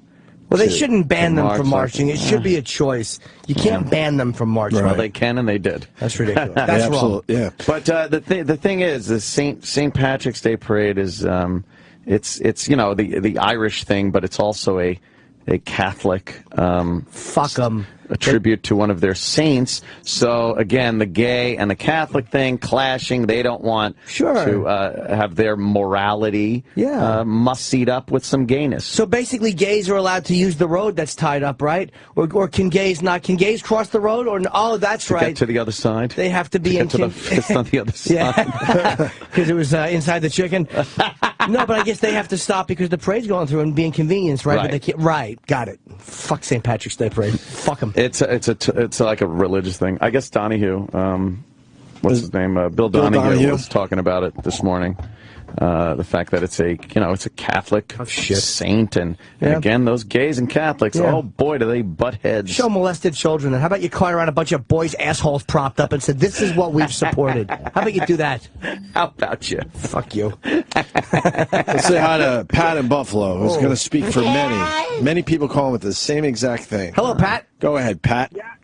Yes, my wonderful radio ear has detected that I'm pretty sure the girl that answers the phone at the alleged dance studio is the same one that ordered the cupcakes that did not want paleo cupcakes the other day. Can we get the cupcake phone call? Yeah, let me go pieces. Well, we all know side by side, yeah. You know by now that prank calls are not allowed on the radio anymore. We used to love doing them, man. We had fun doing them. We had a few hits. Oh no, Jimmy read something. The Todd Show hashtag. Yeah, somebody wrote, I wish the snake that bit him was Robert Reed's venomous trouser snake. Jesus.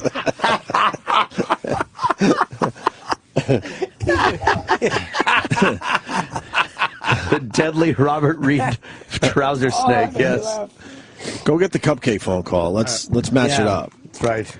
And then, of course, now they have to have the disclaimer at the end of the fake prank call. Oh, is that at the end? But that disclaimer is not a legitimate legal disclaimer. I think they're putting it on to make it seem like, look, we're doing real prank phone calls, but he uses an acting service. Yeah. None of his calls, because there's other people who do prank calls in this industry that have to go through a lot more shit than Todd does, and they've all said that that Todd uses the service because he never had to have a disclaimer. Everything's so poorly and heavily edited.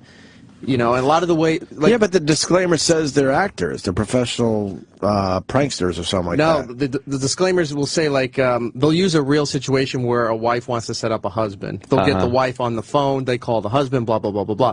But the releases and the legal disclaimer saying that, you know, the parties were involved and signed off on this. They'll do the call, but they can't air it until everyone says, okay, they give permission. But why do they have to say that? Like, what's the use of saying that if they're just doing a show? No, these are fake. These are fake phone calls. They're fake. They're fake, right? But he's paying for like an actor or a service, so it's not a legitimate prank phone call. You're not calling a private citizen, so he doesn't have to disclaim it. Oh, that's why they're saying a professional prankster or something. Right. Yeah. But they're not saying who the if you hear prankster these is. disclaimers at the end, it's meant to sound like they're doing a legal disclaimer, but they're goofing on it. Right. None of it is saying that, you know, all they're parties... not goofing on it. That's they're not goofing on it, That's no. the worst thing you could do after a prank call is have any type of disclaimer. That's horrible. But it's not saying that all parties involved It signed doesn't off matter, on it. but you're just making people, you know, realize that there's something going on. The lawyers probably said, no, you got to say something because then people start doing it and they blame us. There's no way they're being ironic. He stinks too much to be ironic. But their legal disclaimers do not flat out tell you that it's that it's fake or anything. that it's a fake call and that everyone involved with it gave the permission. They're mocking it. Let's go to Carolyn, or is it Caroline? Is it Funny, Brian Regan, Carolyn. Yeah, you're sick of hearing that And one. we huh? are very sensitive to how our names are said. He's totally right. All right, so it's Carolyn. Yeah, I got the first letter right. I got a couple I could throw after that. Hey, what's your name? This is Carolyn McBrien. Thank you very much. What do you got So there? I was going to say that, you know, I'm 40 years old and I have female friends. Hang up. Stop. We called 20 years too late. Yeah, what are you doing? Yeah, go ahead, sorry. No, that's okay. It's fine. And I have female friends that listen to the Todd Show. And and you guys know this better than I do, but I'm convinced his audience are middle-aged women who don't get your sense of humor. They're not cutting edge. Absolutely. They're not witty. They're not... They don't. They're pathetic, is what you're saying. Soccer mom. We're not expecting all middle-aged women to listen to the Opie and Anthony show, but I think regular radio could offer a better product, is what I'm getting at. We understand people have different senses of humor, but what we're listening to is horrendously bad.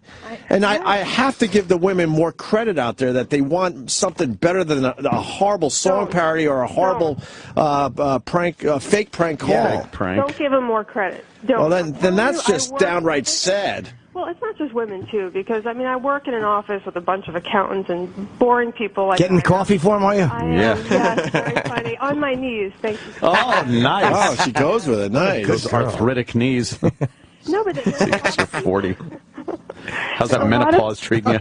Hot flashes? Are you done? It's 4. Yeah. Every time you stop talking, I hear your eggs drying up. Why are you being so mean to me? Jesus. That's being nice. I know. I love you guys. Thank you, miss. This is cruel, but I knew what I was going to get. No, we don't mean that. No, well... Her room looks like one of those lunch bags you send your kids off to school with. I don't have Crinkly. kids, so I look a little... All right, nice. And a girl. There you go. You saved that body. Yeah. How does it look? Pretty good? I'm allergic to children. I can't... Yeah. Oh, boy, I you hear poor ya. girl. I hear you. Maybe someday, though. No, I have no interest. No, that's pretty much, that ship has sailed. I'm not. No, it hasn't. I'm not looking for the next 18 years of prison. Oh, man. That's pretty good. How'd you keep from getting pregnant for so long?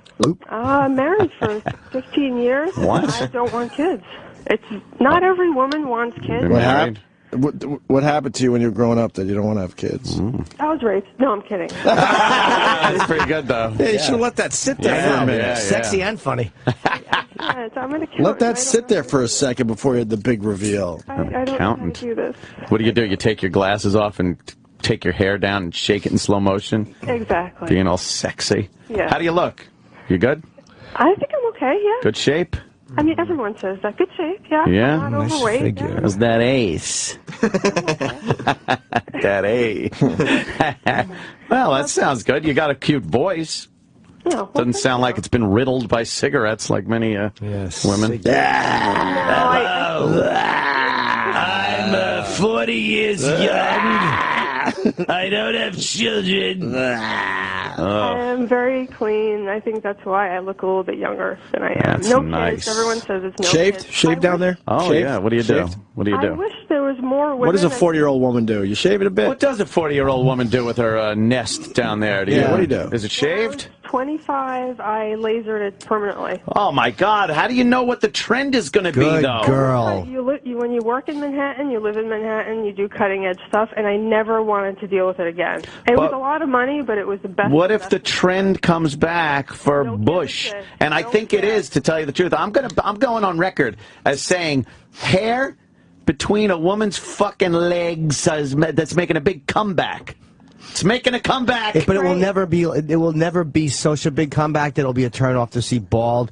It makes a big comeback because you don't have to put like bell bottoms, but you don't put your nose in bell bottoms and have to go after you're wearing bell bottoms. That's part of the whole thing. Great. It's like spitting out watermelon seeds. You still enjoy the watermelon.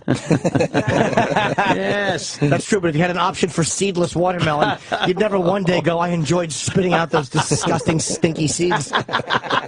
Disgusting, stinky. I don't know. It can come back all at once. I am perfectly happy with Yeah, you got it lasered off? not legs, everything. No, it did, and it works? Oh, yeah, totally. That sounds dangerous. That's great. It's painful. It's very painful, actually. Oh, but all right. It's worth it. Well, thanks for your insight on Really? middle-aged women. I like Oh, that. Christ, I can't believe that's all I can contribute to the show. That was all you can contribute. It's very good, Unless though. you get in the kitchen or the bedroom. That's all you can contribute. Don't say it, James. Kitchen or the bedroom, Florida. I love you guys. Bye. Thank you very much. We love you. Thank you, Carol. Bye, Carolyn Line. Carolyn Line. It was Carolyn on that one. Yeah. So where were we? Lasered off. Oh, so people are saying that it's the same voice on two separate. fake we prank want to calls. hear. We're going to have to do it Eric- side by side. Eric should have had it by now. No, John in Boston. John. Yeah. Hey, you guys know how bad you fucked with Scott Sharon. He's probably so happy you're fucking with him with the Todd show. Oh, yeah, it probably changed overnight. He's not going to be so happy on Monday when his solo show starts. We're obsessed with this. Yes. We'll admit it. I'm completely obsessed. Because Scott and Todd were the stars of Jocktober, and now they have split up to do separate shows, and they're both going to be god-awful. It's like when your parents get a divorce. You get 2 Christmas presents. Right. From, 2 Christmases from each parent. So this is like 2 Christmases for Jocktober. Wonderful gifts. All right. Find some Todd catchphrases. Oh, yeah? Yeah, all right. Maybe we'll stick to you stick to what you We can do the 911 call while E-Rock gets the prank calls Is there a new together. fun 911 call? What's There it about? sure is. He called 911. Hypothermia was setting in. You haven't heard this one yet? No, what is it? This is terrific. Is it a funny one or a it's sad one? Bit on the sexy side. Sexy. See that latest girl that fucking got arrested, a teacher having sex with a student? No, she was fucking smoking. You know, I knew she was smoking just because she didn't get a sentence. Nothing. I heard the story on the way in, and I'm like, okay, she's hot. I had no doubt that she was hot. Well, let me take a look at her. Yeah, if we could find her. Was that a Long Island one? I'm not sure if it was Long Island. I thought it was a or Long not. Island story. Some teacher. Was that the Ridge story? A student. At a Ridge? I'm not sure. Teacher, student. Riverhead area. Oh, that's a dude. Long Island teacher. Oh, see? That's a different one. Long Island teacher, why was he? Oh, he was acquitted of rape. He was with some girl, she was 16. Right. Yeah. And with her until she turned 17. Right. New York, age of consent is 17. But he did get a contributing to the delinquency of a minor or some shit like that. But he didn't get the rape charge. Okay. Which is odd since she was 16 at the time. I think I got the story here. But there's another story. Where here we go. Blonde, California. Is it California? There she California. is, right? No, that's not her. Who's that chick right there? I think that's her. She's Wait, guilty? What do you mean? This one's cute too. Yeah, but how many are there? That one has big shoulders up.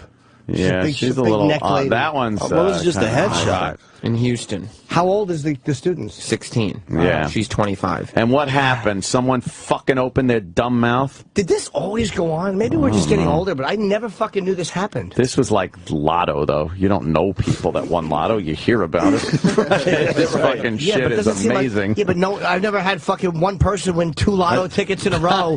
Yeah, that's true. You know, in the fucking parking lot. In our day and age, people just knew how to shut the fuck up. They kept their yaps shut. Right. They kept their yaps shut. No social media, so it made it harder for it to spread around. Wow, she's beautiful. She's cute, man. And of course she didn't get any time. Yeah. So what did she do? Sex with a 16-year-old, I guess. One of her charges. Yeah, she got 10 years probation and a $5,000 fine. How come she got probation instead of jail time? Like a lot of the women we've seen get jail time. They don't quite look like her. I think the judge said it was that ass. That ass. Yeah. And those tits. The judge said that ass, though. Do the bit yourself. We did it a while ago. It's true. The uglier the teacher, the more time she gets. More time. Period. They consider it abuse at that point. Yes. Fucking, that poor child. The judge just understands. The judge understands. He's looking down from that bench going, oh, I understand. It's like that kid had to have loved it. Right. With this girl. Oh, boy. She was a honey. You know what they said to the parents of that kid who got fucked? Get over it! Ah, yeah. Ah, yeah. All right, the 911 call. It's good. What is it? It's good. All right. Woman calls 911. Oh. But there wasn't an emergency. Not quite an emergency? No. Oh, she's in Dutch. Mediate. Thank you. Mediate. Not exactly an emergency. A Punta woman's accused of calling 911 drunk and looking for sex. Tonight, NBC2's Laura Roberts talked to the woman's neighbors. They say they're not surprised. Uh-oh. Punta Police Department, this line has reported him. On the phone all day, every day, dispatchers hear it all. But one call into the Punta Gorda Police Department Friday afternoon was surprising even to the professionals. 911, where's your emergency? There's some emergency. Need to ask you a question. Police say Maria Montanez Colon made the call. Oh, A question Jesus. about a Corvette. Lunch Police lady. responded to her home on Almar Drive. They say it was clear she'd been drinking. I'm assuming the alcohol,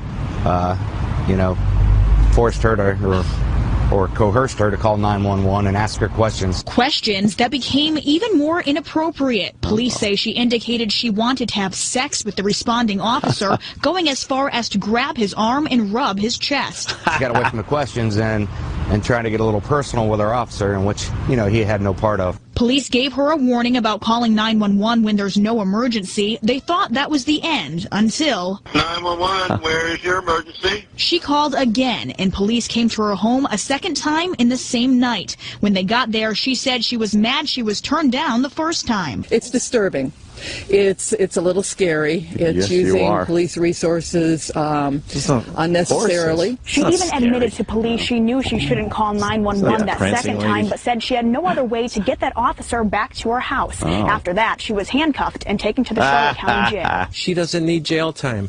This is not a person that's dangerous to anybody. Neighbors say what she really needs is alcohol addiction. We found out she's been booked into the Charlotte County Jail 5 times before. In Punta Gorda, Laura Roberts, Punta Gorda. New at 11 in North. They made that story so fucking boring. Yeah. Look at that guy, though. He wants some. He's like, It's like, don't take my neighbor away. Oh, he probably drops by at night. Gets a quick blowy. In a police uniform? Yeah. You think he gets a blowy? I think he gets a quick blowy. Who's she gonna fucking jail? Yeah. Come on. Yeah, she's a beast. You think E-Rock should have had the other prank call by now? Oh, yeah. He's too busy laughing. Too busy enjoying it? Yeah. And then has to walk down making believe he doesn't enjoy it? We don't even need the whole prank call, just a quick clip. I don't think so. He pulled it yesterday. That's all we needed. Yeah. Wouldn't it be in the Todd Show file? Just right in the folder there. Yeah. And then you put a couple clips on there.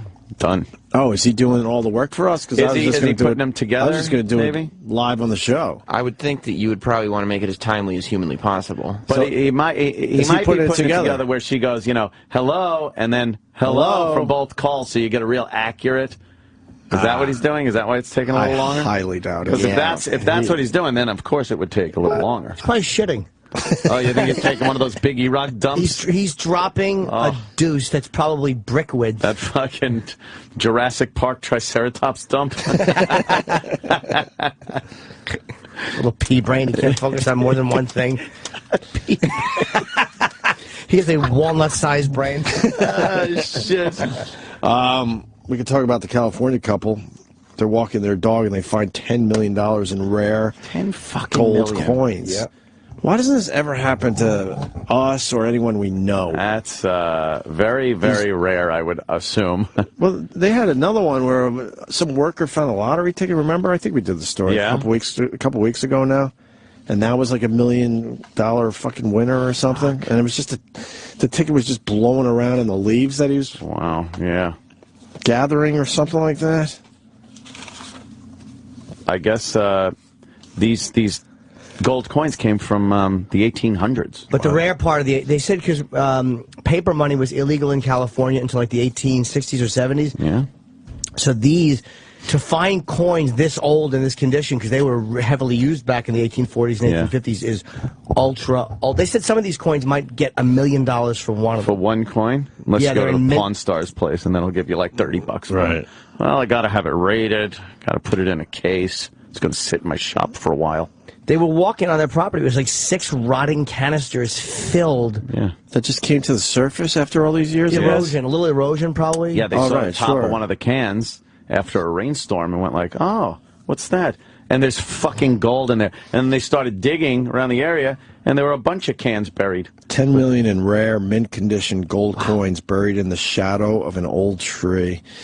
Nearly all of the 1,427 coins dating from 1847 to 1894 are in uncirculated mint condition. And they're in like a chronological order of date too. Like whoever was doing it was probably OCD back then, but organized them all according to like the year.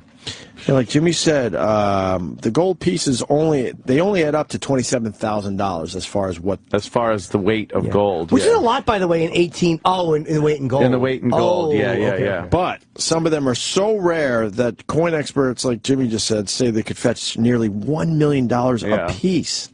Yeah, they're not only gold, they're rare fucking coins. A mint condition gold coin like that from 1840 something. This guy's going out on a limb. He says, I don't like to say once in a lifetime for anything, but you don't get an opportunity to handle this kind of material, a treasure like this, ever. And they're remaining anonymous. They're really smart. Because they don't want a bunch of people digging up on their property. Oh, yeah. Start fucking digging around. Think they're out there shoveling every 5 minutes? Oh, yeah. They're middle-aged. I would be. Keep going. Have lived for several years on the rural property in California's gold country, where the coins were found. There's gold in them thar hills. God damn, that's a lot of money.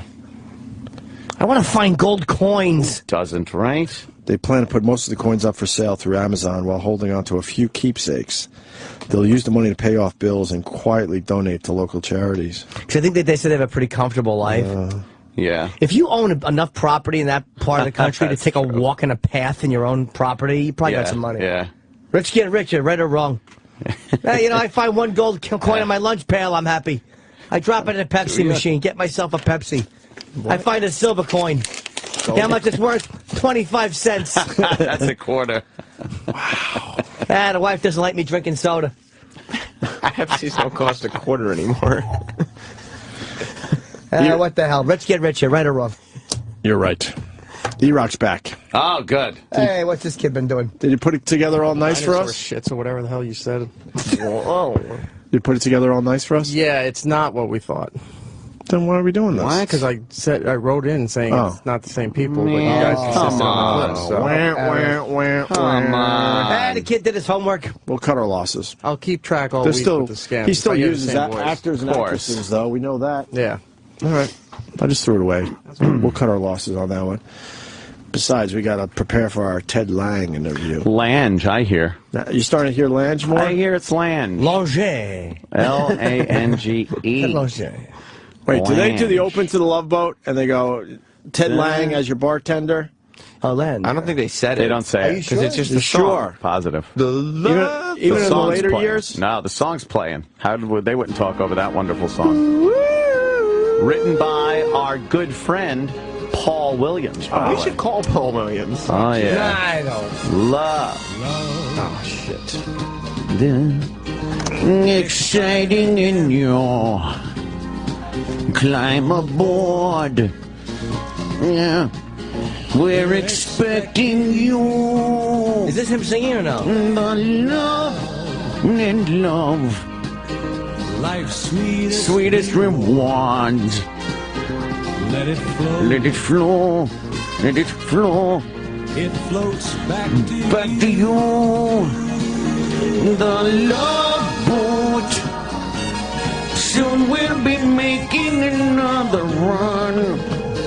The love boat. Uh-oh. Starring your Love Boat crew. You know how early it is in California? Bernie Coppell as your ship's doctor. It's 5:40 a.m. where Paul Williams He was is. Siegfried, by the way, the head of chaos in them. Leave a message with your phone number, and I'll get back to you as quickly as possible. Thank you. on a friendly shore. Paulie! Paul Williams. Paulie! Opie and Anthony, we were thinking of you this morning because Anthony's singing the Love Boat theme. Yeah, we get a Ted Lange, your bartender, is coming on to our show from the Love Boat, and we played the theme, and I'm like, Paul Williams wrote this. So we were thinking of you, obviously, once yeah. again. And we were wondering if there's a question that you want us to ask to Ted Lange or Ted Lange. We don't know how to say his last name, really. But we know he points really good. Yeah, he does the pointing thing. All right, call us back. Love you, miss you. I love Paul Williams. He's Come on. the best. Born in love.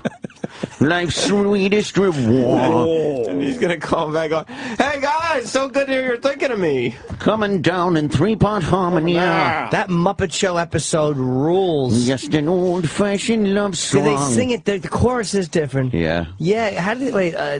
It's like more honky-tonk. No, he's like, just an old-fashioned love song. Love song. They drag it out, his little arms are like Tweedledeeing.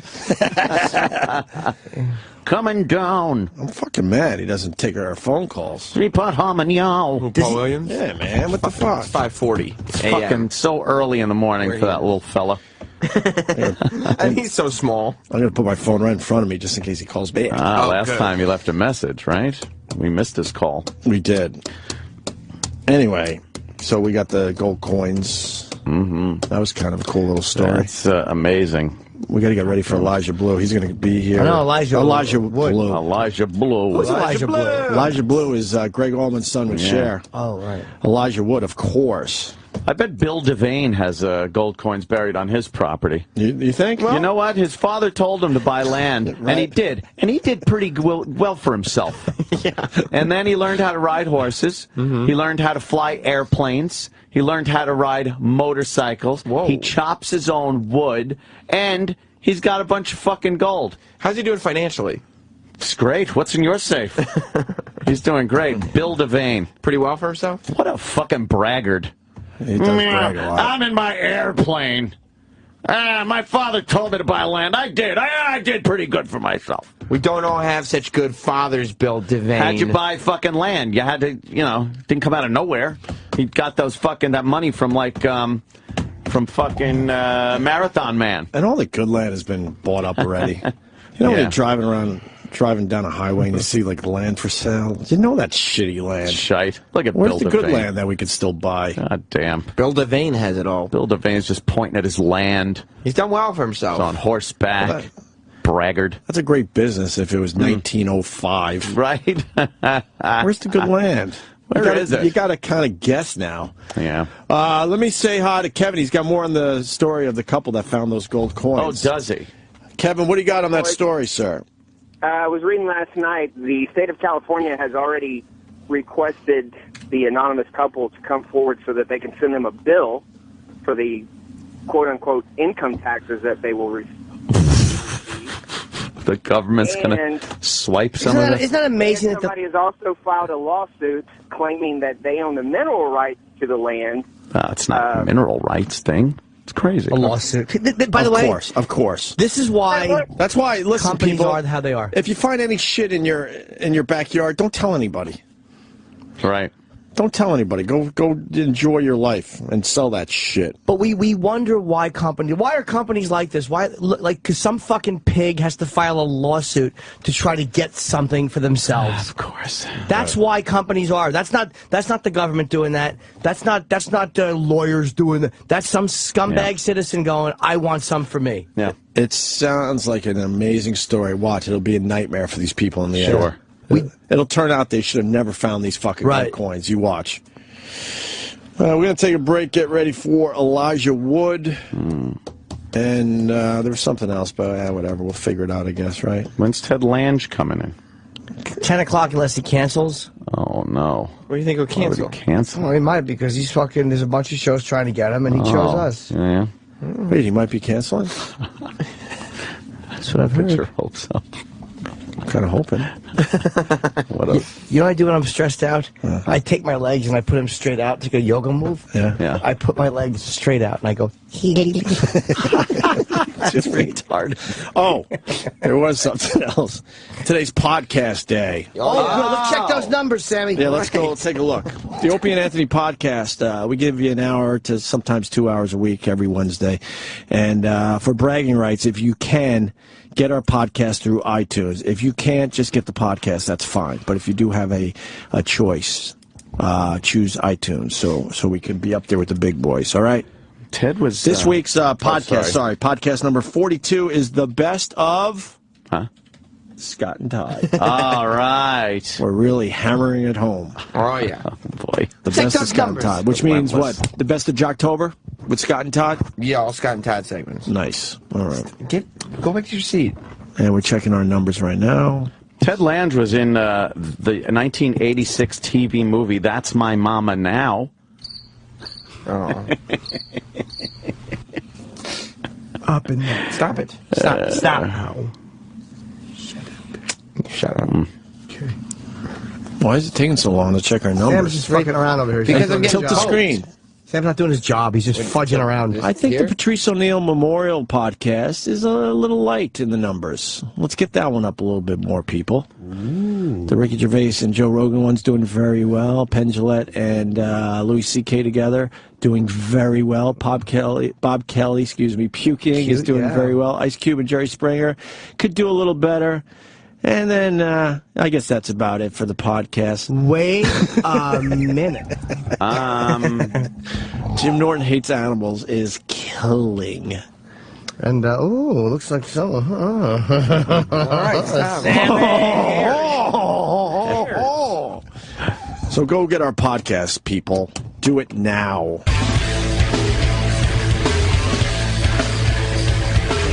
We got Elijah Wood coming into the studio. Oh. Promoting Grand Piano, opening Friday, March 7th. Grand Piano. Yes. What's that about? Jimmy saw the movie. I didn't see it. I'll wait till he comes in. I don't know how much to say or give away. Okay. He's a let's just say he's a piano player and a prodigy, and he's giving a performance, and things are not good. Let me see what it says in the actual. You said prodigy? Yes. Smack my bitch. All right. Smack my bitch. Fire starter. Fire starter. Let's see this. Well, I'll wait till Elijah comes in. I don't know where he is. Yo, where's the glass screen cleaner shit? I knew I shouldn't have let you guys borrow it. Oh, man. See what happened? You never gave it back, did you? Well, probably took we Where's we Mars? had it up here on the console. Someone took it. And then someone took it. Yeah.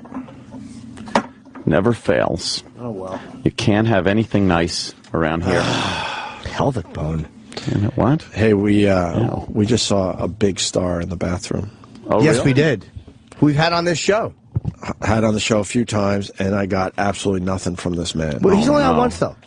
I think he was only on one. Yes, with his son. I filmed him in the elevator once, too. With his son? Yeah. That's a good one. Deepak Chopra. Oh. I go, yo, Deepak. I go, well, what, you're in the building? You're not doing our show?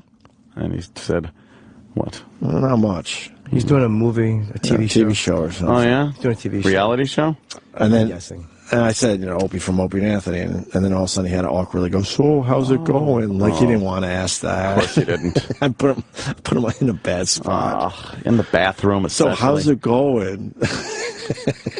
I say this about Deepak Chopra. He is a fucking doer. Yeah. He does things, man. Robert Rodriguez I thought of all day yesterday.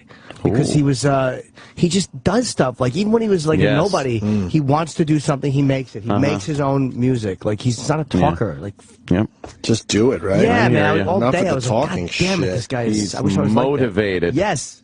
Yeah. Let's bring him in. You hear that, Tim? Bring him in. Enough with the talking. Let's get some stuff done.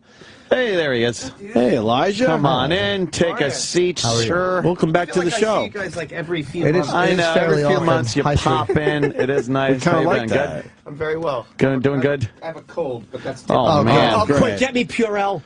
I shook his hand. So this weekend, I could tell everyone I got this cold from Elijah Wood. That's true. There's nothing special about it, let me tell you. Is it the flu? I don't think it's the flu. Jeez. You go flu shot? Purell? No, I don't believe in it. I completely believe in the flu shot. I don't either. Ask Anthony. I get the flu every year for 2-3 weeks at a time.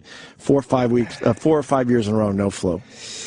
I sort of feel like we need to build up our own immunity to that shit. That's what I kind of like doing. I think, the flu shot, my theory is that the flu shot, if you keep taking it, your own body's immune system starts to not be able to battle it naturally. Yeah. Don't think that's a good thing. And then if you skip 1 year, And so what? You get the flu. Fuck it.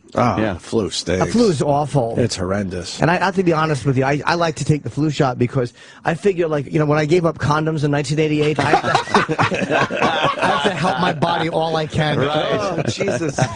My body. It was 19. If you made that choice, then maybe you really should get the flu shot. Talk about a taxed immune system. Yeah, my immune system's like, look, we're busy working on this. Do you want to help us out with that? And it was 1988. You know that for sure, It absolutely was. You remember the last time you had a condom on? Yes, it was also the first time I had a condom on. I realized This isn't for me. No, absolutely not. This isn't for me. I don't care for that at all. You're a brave man. That's right. My whole life is just taking dice and just kind of throwing them. God. Yeah, you know how it is. Well, welcome back. Thanks. Sometimes I like a good flu or a good sick.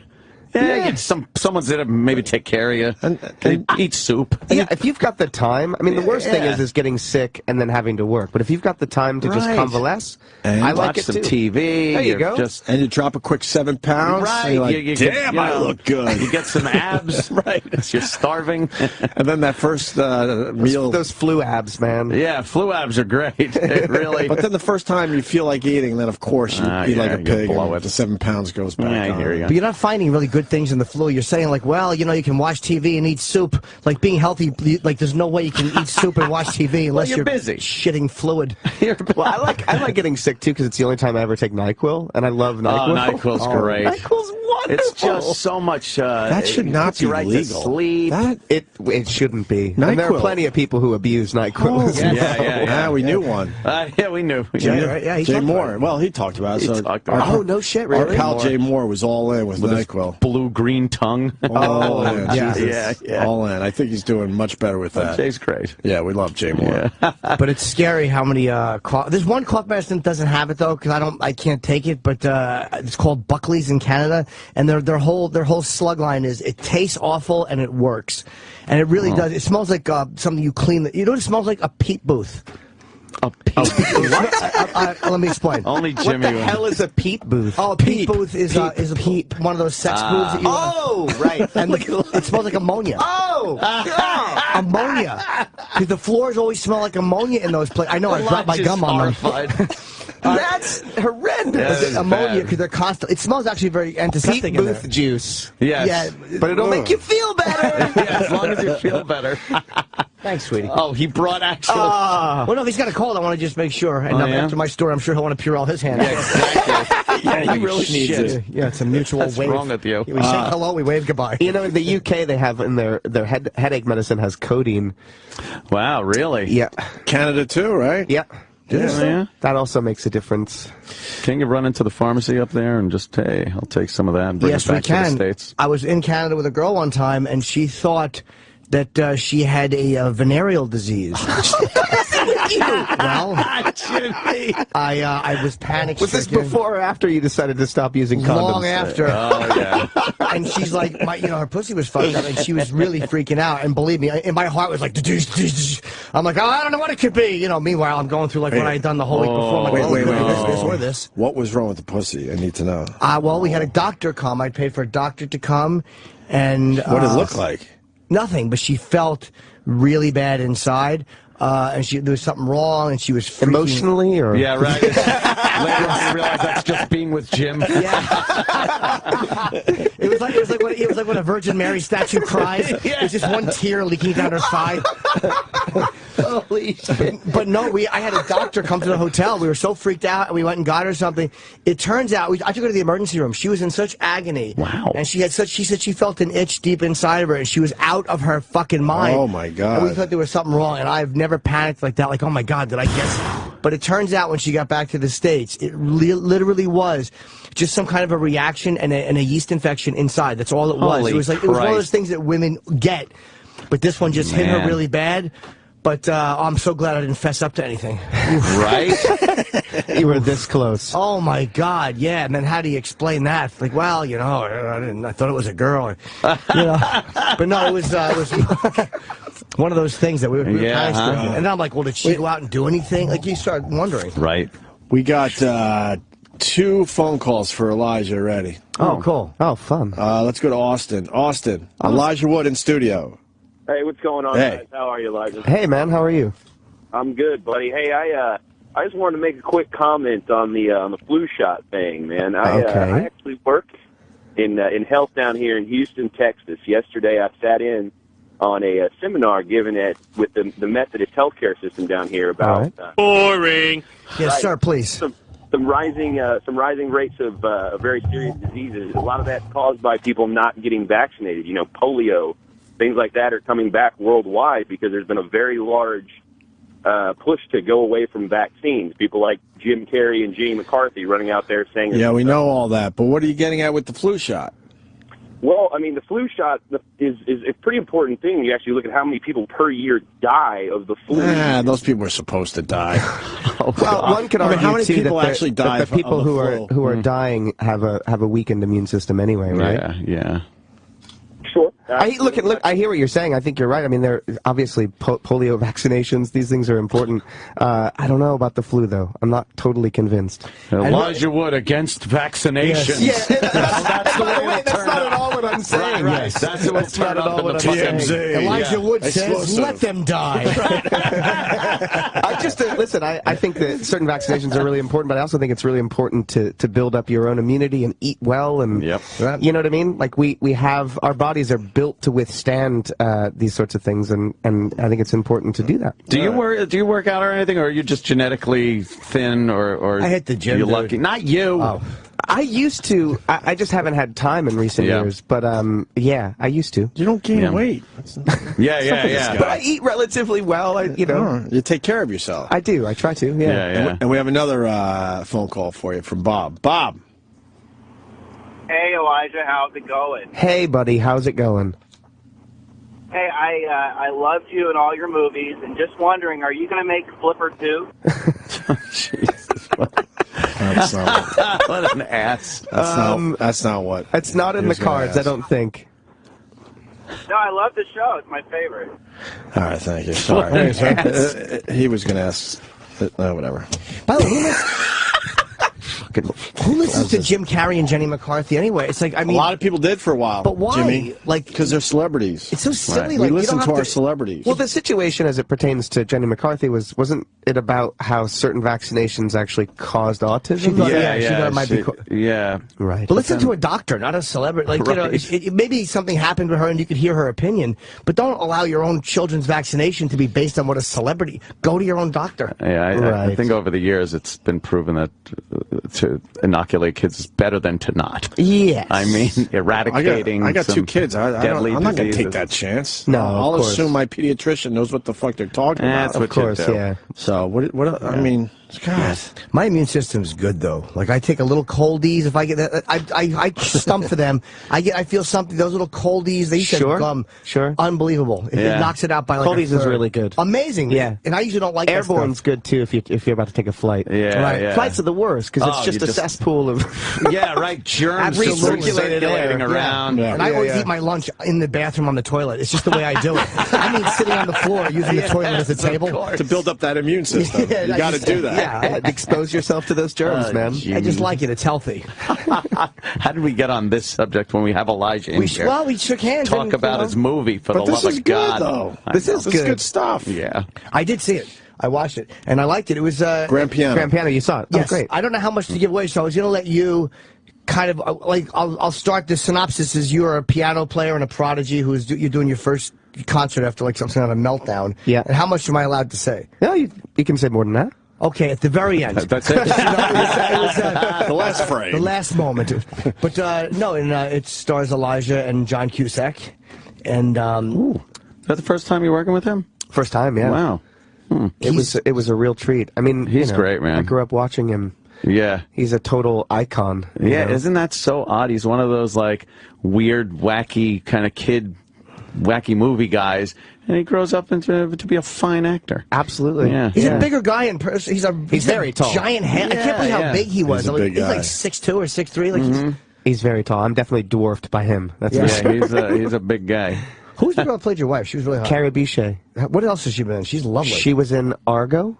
Most recently, she's extraordinary. Okay, yeah, she's really wonderful. And you're getting ready to play this concert, I guess, on this famous guy's piano who is dead, and you're going to try to play a really tough piece, and then you're opening your music book, and there's threatening notes in the music book. Yeah, that if I start to go through my notations, and I see these messages that essentially say that if I miss a note, that I'll be killed. Yeah. And I see that there's a gun trained on me with a laser pointer. Thing. Wow.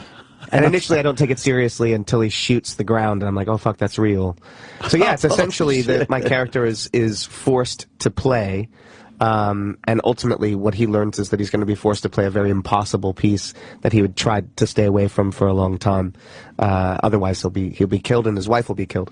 Yeah, and there's a way that, and it makes sense the way you communicate with him during the whole piece, and he communicates with you, and it was like the way they wrote it.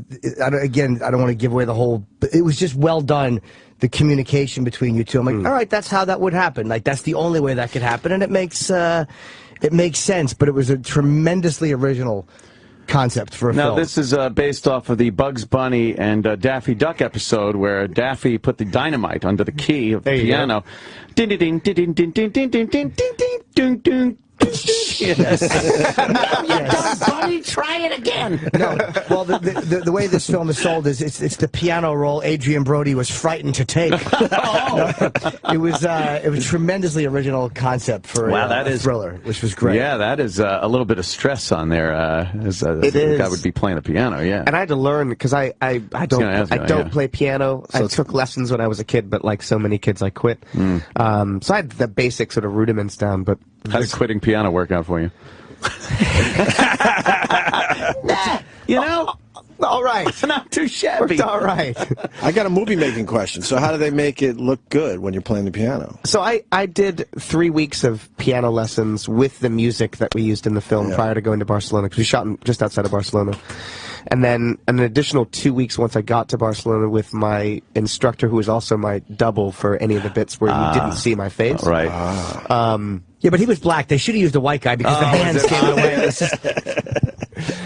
It's a low-budget film. Yeah, but it was complicated. I mean, the pieces of music are extremely fast. It's a lot of dexterity, sort of hand movements that I wasn't used to. So it was the learning curve was super intense. But ultimately, what really helped is I asked the instructor if he could film his hands down on the keyboards for all the pieces of music that I had to learn, so that for reference, whenever I had to for like the next day's amount of pieces of music, I could then look top down at the hands and sort of have almost like a muscle memory view. So you were getting dailies of 2 hands. Basically. But that helped in terms of just orientation and how hands move. I could sort of memorize that. Were you making clunking noise, though, sometimes? Like, dang, dang, dang, dang, dang. Well, they muted the piano. Right. Oh, wow. Which was great, because what was happening... Oh, that's how they do that. Because what was happening when I was actually rehearsing with a real piano is my ear is relatively good, so I would hear if I was wrong, and that would fuck me up. So taking the music out of it made it so that I was just focusing on being in the right place at the right time. So it had more to do with where the hands were and rhythm and timing more than anything. Did your double have to start biting his nails too? Very astute observation. He didn't actually. That was actually from the extras on fucking Lord of the Rings. Yeah, they were I still bite my finger. Peter Jackson loved it apparently because it was very Hobbit-like to have. Yeah, and I think Frodo was an anxious character because of the ring and biting his kind nails. Of made sense. And wasn't that also mentioned in this movie? There was a reference to that in the movie. Really? Wasn't there? The character bites his nails. Yeah. Oh, that's true. Shit. Yeah. Wow. Okay. There was a reference to that in the film. Yeah, that's a good way to cover. You're very good at. I was thinking. So there's a scene early on where you're on your way to this performance, your first performance in a while. There's a big audience, and you're in the limo and you're changing. Yeah. And you're very good at. And I noticed this from the last film where you played that psychotic, it was a point of view film. Oh, Maniac, yeah. You're really good at, I'm trying to describe what it is that I'm trying to say. At doing something when something else is obviously going on. Like, for some reason, there was a feeling of dread I got while you were changing in this, like something really shitty is going to happen. And I don't know if that's just in the way these last 2 films have been set up or if it's something you're doing, but it's hard to be comfortable watching. And I'm going to say that it's in a really good way. Oh, thanks, man. Yeah, it was like something is really wrong with this. Like, I know this is not a good thing, even though it's just changing and having a conversation on the phone. The worst description ever given by somebody who talks for a living. Really. I should get a fucking stunt brain in here, like just whisper to a fucking bright person, and they can relay what I'm trying to say. I understand. No, I appreciate it. I mean, the character's definitely dreading what he's about to experience, so if that came across, then that was intentional. Yeah, it was really good, man. And the movie comes out a week from Friday, so it's called Grand Piano. It's on iTunes now. It came out VOD first. I love how they're doing that. Yes, man. I do too. It's so cool. It's so. Why wait? I know. When it's ready. Well, I think what's great about it too. I mean, there's arguments to be made either side. But what I think is great is that a lot of these films, these independent films or foreign films, you know, if they were only theatrical, they only go to the major cities of the U.S., to art house cinemas. So that leaves out a massive swath of people. Right. Whereas now, you know, people in the Midwest who wouldn't have access to these films can go onto iTunes and see them, and I think that's a really good thing. There are some visual, like, big CG movies and stuff that you kind of want to see in a theater. Yeah. But a lot of these really well-done, smaller movies, good enough to see at home. It's great. It is great. Like you don't want to get Godzilla 3D on iTunes before you go to the theater. I mean, I would recommend seeing this film in the theater. It's super cinematic. It definitely... Eugenio Mira, who's the director, he just did such an incredible job. It's a real credit to him as a director and as a sort of visual... mastermind. It's a real throwback, the film. It feels like something from the 40s or the silent film era in terms of the way that it's constructed. It really feels like cinema, and he uses that language of cinema to articulate kind of what's happening over the course of the film. Because if you look at it, the movie is really a guy sitting at a piano. Yes. That's what it is. So that you have to sort of construct it and craft something to help move the piece along so that it's not banal. And it is quite an extraordinary piece, and it's a real credit to him and to the cinematographer. We just set up a camera on a tripod, one shot, right at him for 2 hours. Like a German minimalist film. Yes. Well, we got some great phone calls coming in. Gregory in Jersey. I somehow doubt that. No, this is a good our one. listeners. Gregory. Hey, how are you? What's going on? Hey, Elijah, I was just wondering about your upcoming film called Cooties and your move towards genre horror films. Are you a huge fan of that genre now? I am. I mean, I have been my entire life. And yeah, I started this production company called Spectre Vision about 3 years ago with the aim to produce essentially horror and genre films. And Cootie's got quite the buzz in what, Aspen, was it? It was, no, Sundance. Oh, Sundance. Yeah. Sundance. Yeah, and Lionsgate picked it up. Coming out of there. Yeah, we're really excited. It was kind of incredible for us because... What a cool fucking concept that is, What is the concept of it? The concept is that it was written by Lee Winnell, who wrote Saw, and Ian Brennan, who co-created Glee. So it's the creators of Saw and Glee wrote the script for us. Jesus. And it's effectively about a zombie-like virus that affects children, but pre-puberty. Beyond that, it doesn't affect them. So it turns them into savages if they haven't gone through puberty yet. So it's about a group of teachers who are stuck in this school as this outbreak occurs. Oh, wow. Like zombie kids. Savage kids. So it's a horror comedy. It's all, I mean, obviously it's called Cooties. Yeah, you know? Cooties.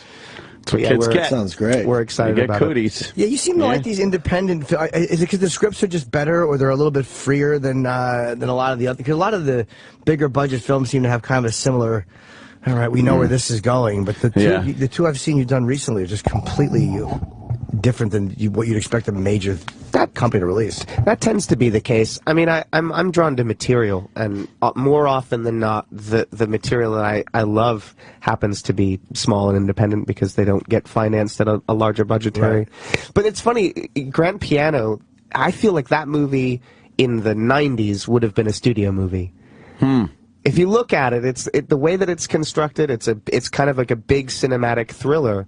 But they don't make those movies anymore. But looking at it now, you're like, that would have been made by a studio in the 90s. Do you think it's because of 3D and technology they're not making them anymore? Because the real money is in, Godzilla and all these other things? That's the thing. I think studios are a little bit gun-shy to take risks these days. Yeah. I think that they're in the business of making a return. They have so many investors. They've got so many people who are, who are required to get their sort of money back. So they're about making sequels and franchise and things that they know will have a return. And immediately, they don't want a slow build on anything or a buzz. They want first weekend, man, you better be putting it over the top. It used to be a long game, you know? You'd get in there and you'd support a film and see it through for a long time to build its audience. And now it's like, if it fails the first weekend, it's a failure, which is fucking insane. The margin of success is so small now, you know? See, I'm trying to get a film financed, and the studios, it's so stupid. Oh, what film, Jim? It's about a man who's walking.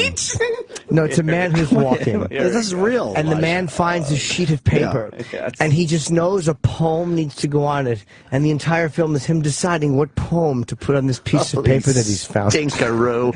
And it's a 4-hour 3D big budget extravaganza. Yes, but the end, when he actually writes that poem, it is going to be so satisfying. Yes, when that pen comes out and everybody in the audience ducks because it's 3D. That's the only time the 3D technology is used. Just for the pen. For the pen. But you don't tell the audience, so they sit there the whole time with the glasses on. Yes. Waiting for it to happen. But what they don't realize is that the glasses make it regular. You have to take the glasses off for it to be 3D. This is a horrible idea. I wonder why you can't get financing for that. I know, That seems ridiculous. I know. I want Forrest Whitaker to be in it as the man who drops the paper. We got your biggest fan on the phone right now. Ooh, Sean is saying he's your biggest fan. Sean, Palo Alto. What's up, Sean? Hey, I am a huge fan. I actually knew that if I called, I'd be on hold and I could listen to the interview. So with Elijah Wood, I wasn't necessarily a fan of Elijah Wood to begin with, but it turns out this guy is in a ton of movies that we all enjoy. And then when he did the Frodo character, you figure, well, that'll always be, he's always going to be Frodo. But he was able to break that. In fact, the Wilford character is one of my favorite characters now. Oh, thanks, man.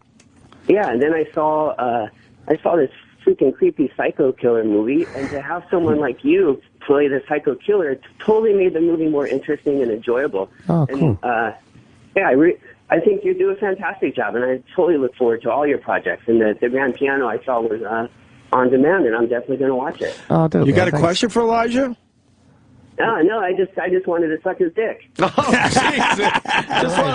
just want to lap his ass a little and hang up. That's good. Way to bring it home at the end. I got a question. Way to bring it home at the end. What a way to bring it home. Well, what are you going to do? Thank you, Sean. I'll keep you on hold so you can keep listening. Thanks, Steve. Is Wilford coming back? It is, yeah. We go into the 4th and final season in March. Wow. Why only 4? Is that your decision? 4. No.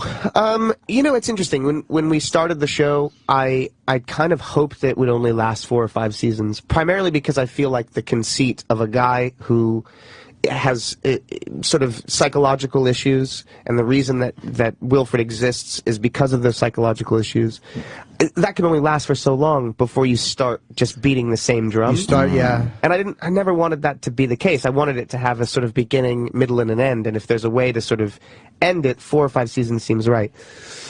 So it was sort of like a mutual thing that it all kind of came to an end, and it feels right, and I'm really excited about actually being able to, because I think what would have been the shame is canceling the show and then not having a chance to finish it out and to close it out. So we get that chance, and we're really excited. Yeah, it's hard to find like a concept that can just be open-ended and go.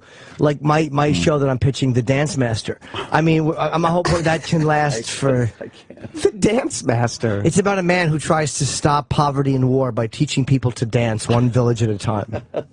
Where I go around the world, I teach people the gift of dance. Another from PU Productions. Do you ever watch Improv Everywhere or Improv Anywhere? No. It's a website, and they do these crazy mass improvs and they have people film them. And sometimes they do like mass dances in public spaces. Oh man, Jim. It's pretty amazing. Taking your idea. Well, no, because I'm the dance master. It's a different thing. The problem is we can't. Are you the dance master? Of course I am. Yes, right. I teach people the gift of dance, and I go from village to village and from hamlet to hamlet, and I show them. But you don't dance. No, I don't. We can't get the music rights for anything. So it's a little halt in the production. So instead of wars, we could just have dance-offs. That's you know what I mean? Like season finale. break dances. Yeah, it's kind of like I could see breakdancing in the Middle East, man. Yeah, that's how we solve our problem. There's a big dance-off at the end of every season. Like I gotcha. Like in Beat It. I like it. Yeah. That sounds fantastic, Jim. Let's go to John in North Carolina. John. Hey, Elijah, my sons and I are big fans, but my question is the movie Maniac, which was just freaking awesome on your remake, really awesome because the original's great too. Yeah, it is. But we couldn't figure out, I couldn't anyway, what city it was shot in. I thought it was L.A., the gritty part of L.A. Yep. And where the hell did you get all the mannequins from? We did shoot in L.A. It was downtown Los Angeles. So the original was set in New York, obviously. But we were keen on differentiating, I think, from New York and Los Angeles in terms of film shoots tends to not shoot downtown, and we were really excited about shooting downtown in a way that is not typically seen. Why doesn't it? Why is that the case? Yeah. Downtown's a funny place. It's a weird place. It's one word for it. It sort of is. You know, it's sort of past its prime, and it's a little bit rough around the edges. And I mean, it's kind of going through a revolution now. There's all sorts of restaurants and bars and stuff opening. A lot of people moving down there, but it typically doesn't get filmed. The other parts of LA get shot a lot more than downtown. So that was part of the reason. And then the mannequins. I can't remember where we got the mannequins from. So, can't be of much help to you there. I'm sorry. Elijah didn't bring them in. That's the set design. But the mannequins are awesome. And a lot of them were vintage, too. What's that? I said Jimmy would like some of those mannequins in that movie. Yeah, there's probably a few I would like. There's some creepy ones, for sure. Well, Elijah has There was to go. one mannequin that had... Because, you know, mannequins are built for putting clothes on for displays. That's the idea. There was one mannequin, you could see it in the movie, that had what looked like breast implants. It was the strangest thing, because typically mannequin proportions are a lot slimmer and the breasts are a lot smaller for the frames. And this literally was gigantic, inhuman breasts. And it was weird because it was a male mannequin for hats. There was no reason for those giant breasts. They distracted from the felt hats. Oh, Jesus. Felt, huh? And they're telling us you have to leave. Did we talk to you last time real quick? Very busy. When you were going in and out. The genius of Elijah was going in and out. And that was you, right? That wore the same outfit every day so they could not take pictures of you, the paparazzi? What was this? Did you do that or no? No. Who did that? Who am I thinking of that did that? What genius did that? I don't know. It was an actor in a plane. I thought it might be you. I can't remember who it was. Wait, he wore the same outfit every day? The paparazzi's pictures were no good. Because every day walking in and out of the plane... So it was as if it was the same day. They can't use the photos. If you're walking in and out the same day... every day wearing a burgundy sweatshirt and a red hat. What are they going to do? Take that picture? Who are they going to sell it to? No one gives a fuck after day one. That's interesting. And I thought it was you for some reason. It wasn't you. That's why we did. That's a quiet way to fight it. I like it. Yeah. Okay. Huh. Interesting. These strategies. I do not know who I'm mixing up with you then. I didn't do that. All right. Were you in Lord of the Rings? Did I get the right guy? Yeah. All right, what a way to end the interview. We're having a good time, and I mentioned someone else. You know, by the way, you were great in Star Trek. I really am an asshole. But the movie is called Grand Piano. Grand Piano. And it's on iTunes now. You can get it. Is it on demand or just iTunes? It's on iTunes and I think on various VOD platforms. Or go to Wood Elijah is Elijah's Twitter. That's my Twitter, yeah. And if you want to go to a theater, because it is, I've seen it. It is Please see this in the theater. We actually Mm. shot it on film, which is a crazy thing these days. We shot it on Super 35, so it demands to be seen on the big screen. I think. Yeah, it's beautifully done and extremely well acted. And Thank you, sir. It's next Friday, March 7th, and the great Elijah Wood. Guys, it's always a pleasure. Thanks, man. We really covered a lot of ground today. Oh, yes, certainly did. Has to be well endowed. Okay, am I doing all right so far? Great. Okay, and to have sex with on a balcony. For the right man, I'm willing to give oral on a balcony. Even though it might be against your instincts, I prefer somebody did not throw me off the balcony and bend me over and give me the old hee-ho. I'm into the following things: water sports, ass play. I'd be willing to experiment with toys. Under the right circumstances, I would go both ways, so feel free to bring a friend. Call into the Opie and Anthony Show, 866-WOW-1-WOW. That's 866-969-1969. And give me the ride of my life. You think anybody's going to call back on that one? 100%. Call the Opie and Anthony Show today. Lady Di does.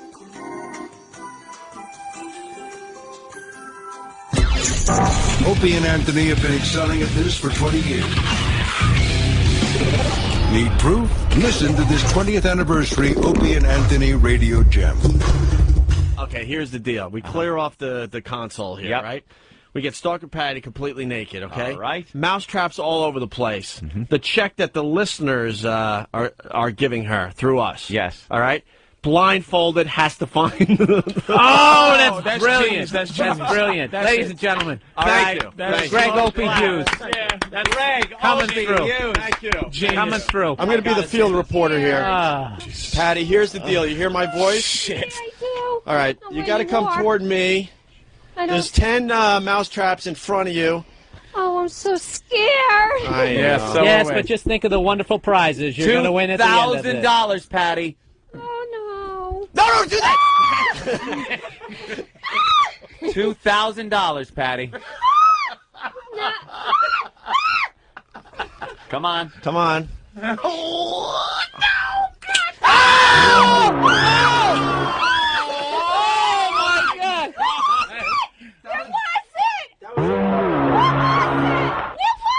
Okay, that was not the check. Oh, this is obviously not. It scares the Fuck hell out of me.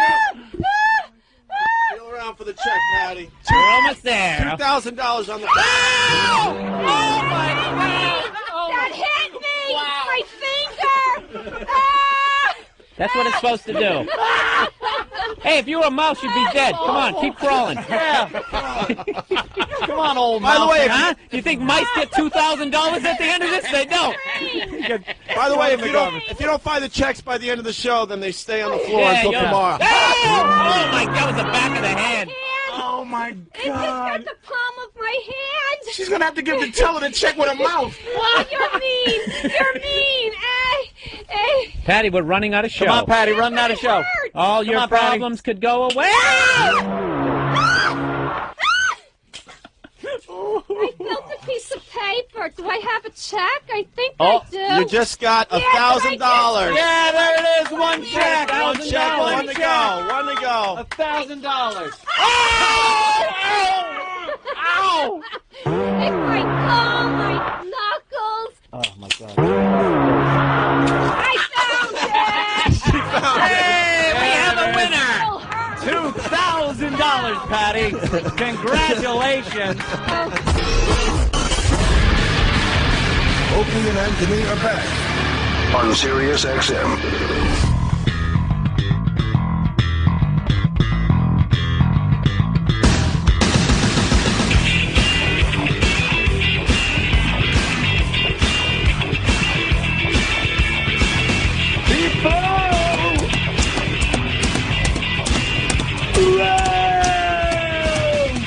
Ted Lange.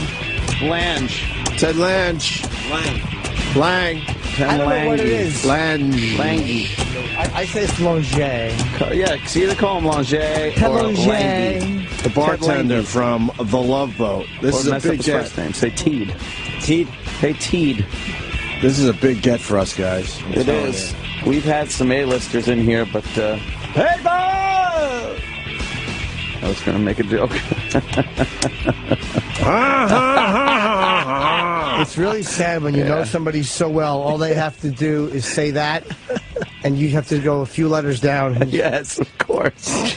It's the simplest thing. Fuck. Elijah's a good guy. Yeah, we like I love Elijah. him, yeah. It goes with it, you know? Yeah, he could talk about anything.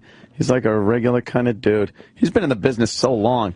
He's like one of those, like, fucking, what you call it, those Opie guys. Not you, Opie. The other Opie. I thought you were talking about me. Nah, the other Opie, the Richie Cunningham Opie. Like the, yeah. How do I get rid of the Opie name? Opster. You think we could do it? Oh, shit. I don't want that name anymore. You don't want it anymore? No, I haven't wanted it for 10 years. We should have a big retirement of the name thing. And then have the listeners pick a new name. Oh, that'll be a good one. God, a program right now is jerking off somewhere like, that's a great idea. Oh, what a great idea that is. I'm going to use that with my morning show. Yes, yes. Cowhead is doing something where he's retiring the name or something. What's happening? I'm doing a roast for him. Cowhead? Bob Kelly. Is he retiring the name? I don't know. But we're roasting him in Tampa. Yeah. And fuck, I'm not going to repeat the line, but Bob Kelly last night told me one of his roast jokes. And it made me laugh so I wanted to fucking smash Bob with a chair. Wow, is that good? Yeah, it was really, really fucking funny. Bobby's funny. God damn it, annoyed me. It was so good. Oh, man. Yes, Kenny. Kenny? That cowhead roast is for charity, too. They're supposed to send me the link so we can plug it. Oh, okay. I'm doing the club the weekend after that, like the next night and Saturday. Only 2 nights, but I'm happy to. Splitters. I just don't know this cowhead guy. He's a fucking huge DJ. I know, and, I just don't know him. Mr. Cowhead, he was just here to visit you. I know. We Was saw he really, him. Eric? Yes. Yeah, we saw him the other day. He took a photo with him. Yeah, we saw him a couple weeks ago. I thought he was just a listener. I don't know. Dude, he's been a good supporter. Maybe introduce us next time. I just remember Cowhead from Rockhole's intern. He was fucking on Bubba's station, and he was sticking up for us against Bubba on his own station. Oh, yeah? He's like a friend of the show. I'm sure he's a nice guy. I just don't know him. Dude. All right. Is he in a loose mood? Show me a picture of the guy. He's not handsome. He's not handsome. He's With not a name a looker. like Cowhead. No, he's you know, not a looker. He can't be. That guy. That is a I've giant met that guy. cow-like head. It's Cowhead. I've met him. Yes. Okay. Multiple times. He was here. He took a picture with us. Yeah, I remember. Go to Cowhead's Twitter. Okay. He is a very good friend. Cowhead's going to be very, very disappointed at this conversation. We certainly like the people that like us. So I'll tell you that much right now. I'm all about this Cowhead guy. Look, guys that support us on terrestrial radio are very they're few and far between too. Yes. And they're promoting us on terrestrial radio. I have no problems with the Cowhead. I want to ask him how he got his name. How do you get a Cowhead name? You know how he is did it as interesting as the sex bagel Wait, name? Who? What? Yeah. There we are. Look. You're the one with the beard. There's, wait, there's me, and that's Cowhead. Yeah, that's Cowhead. Oh, I thought that Who guy cares? won a contest to sit in and watch the show or something. Because those guys come through every once in a while. I know how he got the name, by the way. How? It's the only way he can come.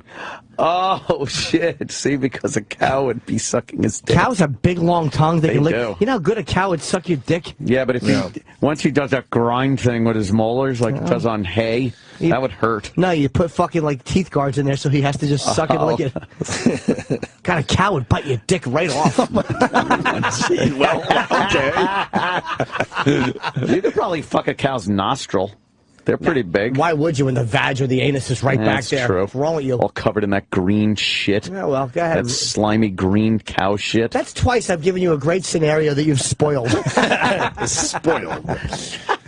Where's this bartender guy? He's not here yet. Ted Lange? Roland said he's coming early. That's why we're just bullshitting. That's what Roland said. Roland talks all kinds of shit. Ted Lange be here early. Roland's a pile of crud. Yes, he's going to be here early. So you can take him early. So this Cowhead break wasn't planned? He's a few blocks away. Okay, that's A few blocks away. So he'll probably be that? here on time. What is that in nautical miles since he's on the local? You know, coincidentally... How many knots away is he? Knots. Sorry, Kenny. It's all right. Coincidentally, Mr. Cowhead is a big WWE fan, and they're a new sponsor to the show. I see. Welcome to the WWE. I was proud We're doing to do a that now? read for the WWE. Well, And, you wouldn't know. You WrestleMania played sound 30. effects over the whole thing. Well, you did. What? That was a heel. Yelling at the WrestleMania wrestlers. 30. WrestleMania That's 30, insane. baby. I remember WrestleMania 1. Of course. Are they 1. taking advantage that it's triple X? I mean, they have 3 X's, but they're not saying WrestleMania triple. It's a PG Was WrestleMania product. 2 the one with Mr. T? He Yes. was at WrestleMania 1 and WrestleMania 1 and 2, right. But 2 was the 30 big, years the big Mr. one. T. Mr. T was in the main event of 1 as well. Oh, yeah. Yeah, but Yeah. 2 is when Miss he T. really shined. You're just making that up. Man. All right, so I am. Hey, woman. Ted Lange. Nope, not yet. Where's Let's Ted practice. Lange? Ted Lange. Roland's full of shit. Yeah. As long as we're talking about Cowhead, you know, he also has a band. Oh, yeah? Yeah, Pitbull Toddler. I like that. Yeah. All right. I like that. Never heard the music, but... What type you don't know what type of music? No. I'm sure it's terrific. Is it like blues? Seems like everything this Cowhead does is terrific. It is. He's a great man. Everything he He's touches on turns to Afternoon gold. Drive in Tampa. He does a cruise every year, which for some reason his Oh, company God. helped him out with. That'd be nice. Oh, no. I wonder if you could get Isaac, the bartender, on that cruise. I would like that. Ted Lange. Ted Lange. He'd Ted be Lange. like, Pew, your But- bartender who points at you. Speaking of music, by the way, I've gotten some CDs I have yet to hear from a friend of mine who I've mentioned on this very program. Okay. And he's a big man, very powerful and strong, I knew in my childhood when I was 13. Oh. His younger brother. Powerful how he could pin you down upside down. No, he on wasn't your a dirty belly. boy like that. He was a Oh, very okay. nice man. But him and his younger brother I used to hang out with. His younger brother wanted to throw hot mustard on a girl. Oh. I've been back in touch with Stanley. Stanley! No. Fucking Stanley, the bodybuilder. I met Stanley once. You never met Stanley? I No, thought you I didn't. did. I haven't seen Stan in 30 years. I meet a Jim Norton friend every once in a while at the Brigada. Yeah? You sure I didn't meet Stanley? Dude, I believe Who did I me. meet last Hey, year? Stanley. Yeah, let's guy- throw some hot oil on him. Hey, Stanley. Stan was such a nice guy. He bends fucking steel. That's what he does. He's a With his bare hands? He's a fucking And savage. Who's that? I was just doing the rest of the Superman little thing, preamble. Oh. And who? Yeah, he's just a nice disguised guy. as mild-mannered reporter. Is it like older? Yeah. Fights a never-ending battle for truth, justice, and the American way. They sure threw all that shit out with the new Superman. What would he do back then for the American way? Would he throw out certain water fountains? He makes sure that they only eat at the designated counters. That is a Superman. Well, who did you meet last year? One of my old friends, I guess. I don't know. I thought it was Stanley. I don't know. There's another guy you've talked about a lot on our show, because I love when you bring up a name from the past and have his first and last name. It just makes me laugh. Stanley. I don't know why that makes me laugh. Because it's almost like it's a movie or a book makes or it so something. personal Yeah, or it's something. very personal. By the way, Roland fucked us up. He did. He goes, you want Ted Lange early. Now, officially, he's not early. So why would he say you want him early? We were in the mode now. Right. I mean, that's So we figured, all right, we'll That's shoot the just shit for rolling. 2 minutes, and then the bartender guy comes in. Yeah. he'll be here on time. When is he So- docking? See, I didn't mean that way. I meant like tying up. By the way, I felt I got a tremendous lack of support on my show and movie ideas. They were so bad. Could you imagine something like that being put out? You know what I say? Oof. Get over it! Get over it! Get over it! Yeah. Get over it! Do you like the pitch in a fit line? Pitch in a fit. Do you like that line? That should not be in any song. Not at all. Pitching a fit. Exactly. Unless you're playing football. Did you get it? Of course Yeah. you got it. We got it all right. Valkyrie. Oh, that Valkyrie I think we got to song. give that song another chance. No, we don't. Yeah. You sure? I think the B-side will have to give it a shot. It's making out with a worse video. Making out. Oh, they're all. Listen how fucking tinny and shitty this recording is. So this is the best part. A Brady Bunch song, right? Yeah. From all that's making out. Yeah. Everyone? Well, Oh, not you. Jim just mouthed the lyrics when they said something. did you think about this role yesterday? I got it out of my head. Disco. How about Get Over It? I hate both those songs. I hate when they talk about who's making out. Oh, You don't think that's funny? So bad. They're all dated. Oh, Charo's making out, is she? Yeah. Oh, Yeah, fucking. Hemmler. Fucking Goebbels. Eva Braun is making out. Blondie the dog. Jesus. Making out. Yeah. LeVar Burton and Sandy Duncan better not be making out. You remember their movie roles? Making out. Making out. Everyone, Jim? Everyone? Oh, apparently not. Yes, this is still more topical than fucking Todd's song parody lyrics. Oh. I hear that there are Oakland Raiders. Yeah. Making out. Raiders got his hot crusaders making out. Oh, God. What a horrible old reference. Darth Vader. Why? Jack Sprat, when he's not eating fat, is making out. Why? Uh-oh, shit. I've even seen a Muppet that is making out. Really? Yeah, some Jim Henson, too, with a penis. He's checking out.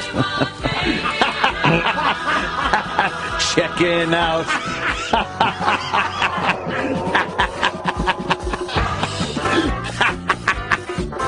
Who's really great? And last night I chose him straight. It's just cruelty on the show.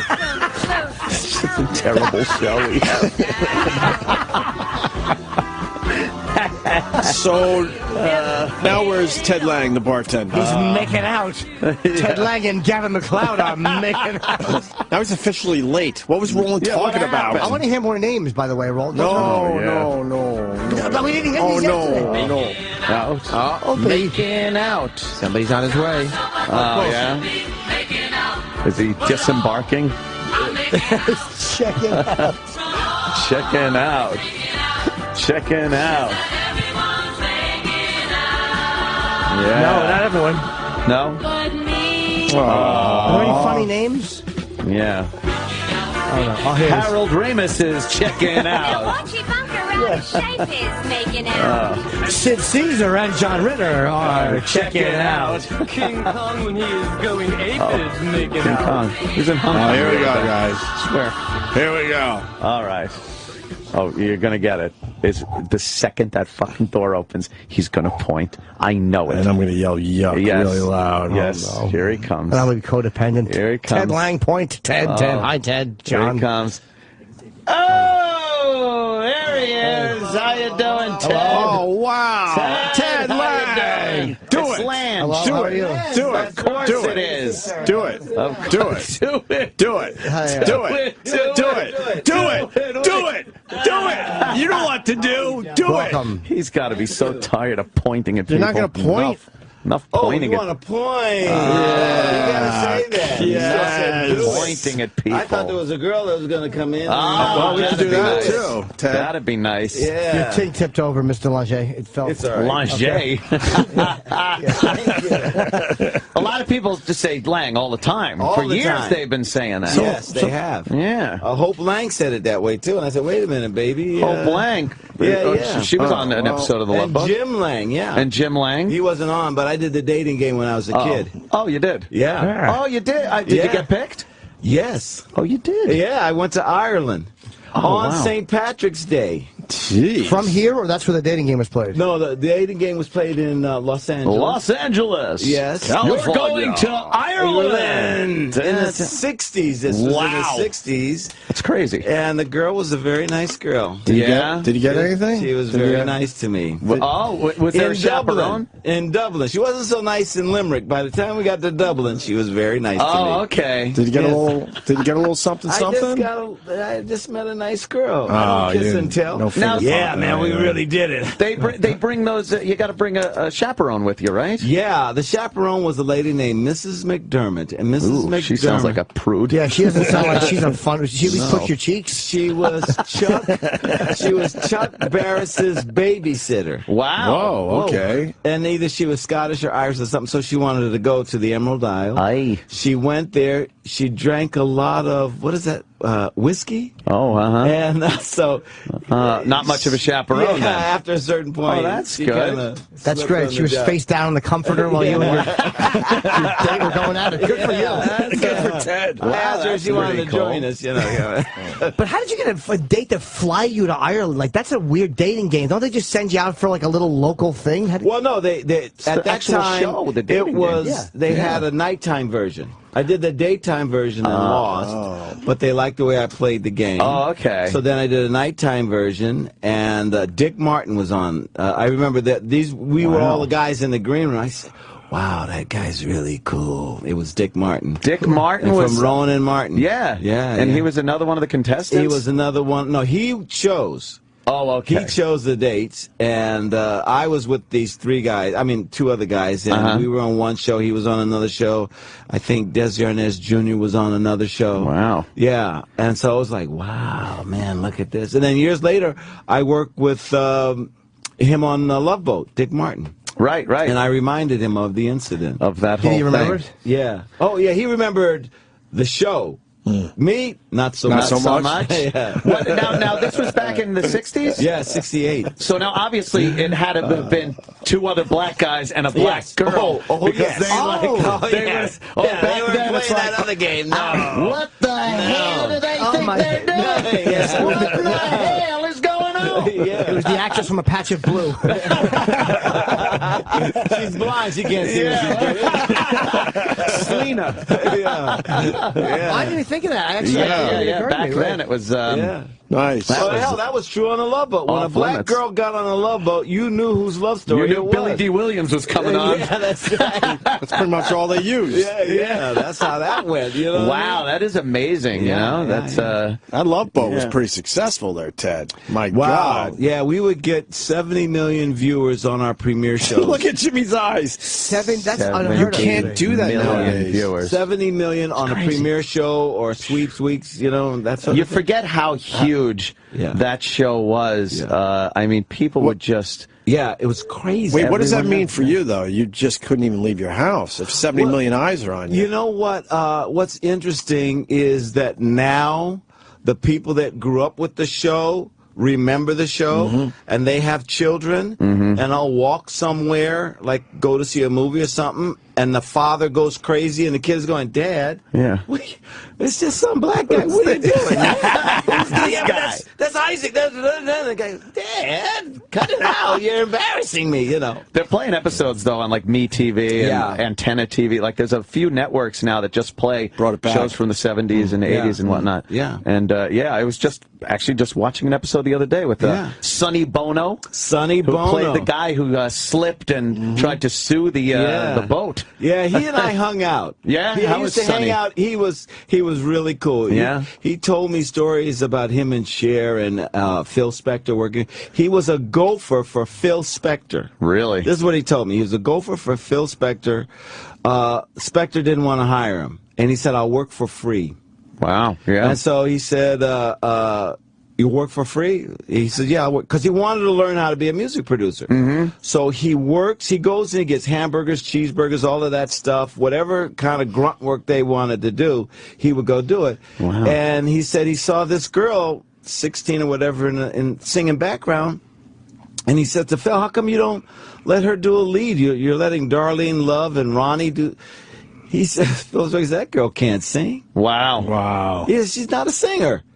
We'll keep her in the background. So then Sonny learned how to write songs by hanging with Phil and those guys, and he wrote a song for him and Cher. Well, it wasn't like Got You Babe. What was it? Was that the first one they wrote for them? Yeah, I think that is. It might be. Yeah, I think it is. Wow. I was watching. Well, you guys should know that. I'm not supposed to know that. You're the radio guy. Who's on the computer? Look it up. Come on. It is something, because you've hung out because of the Love Boat with so many people from so many different areas of entertainment. Great.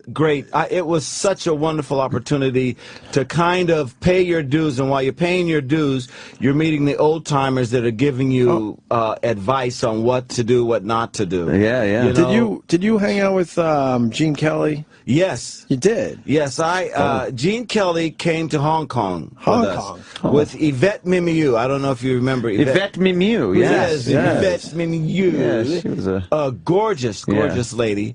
And was she an actress or model? Or? She's an actress. She was an actress. Yeah. Where do we know her from?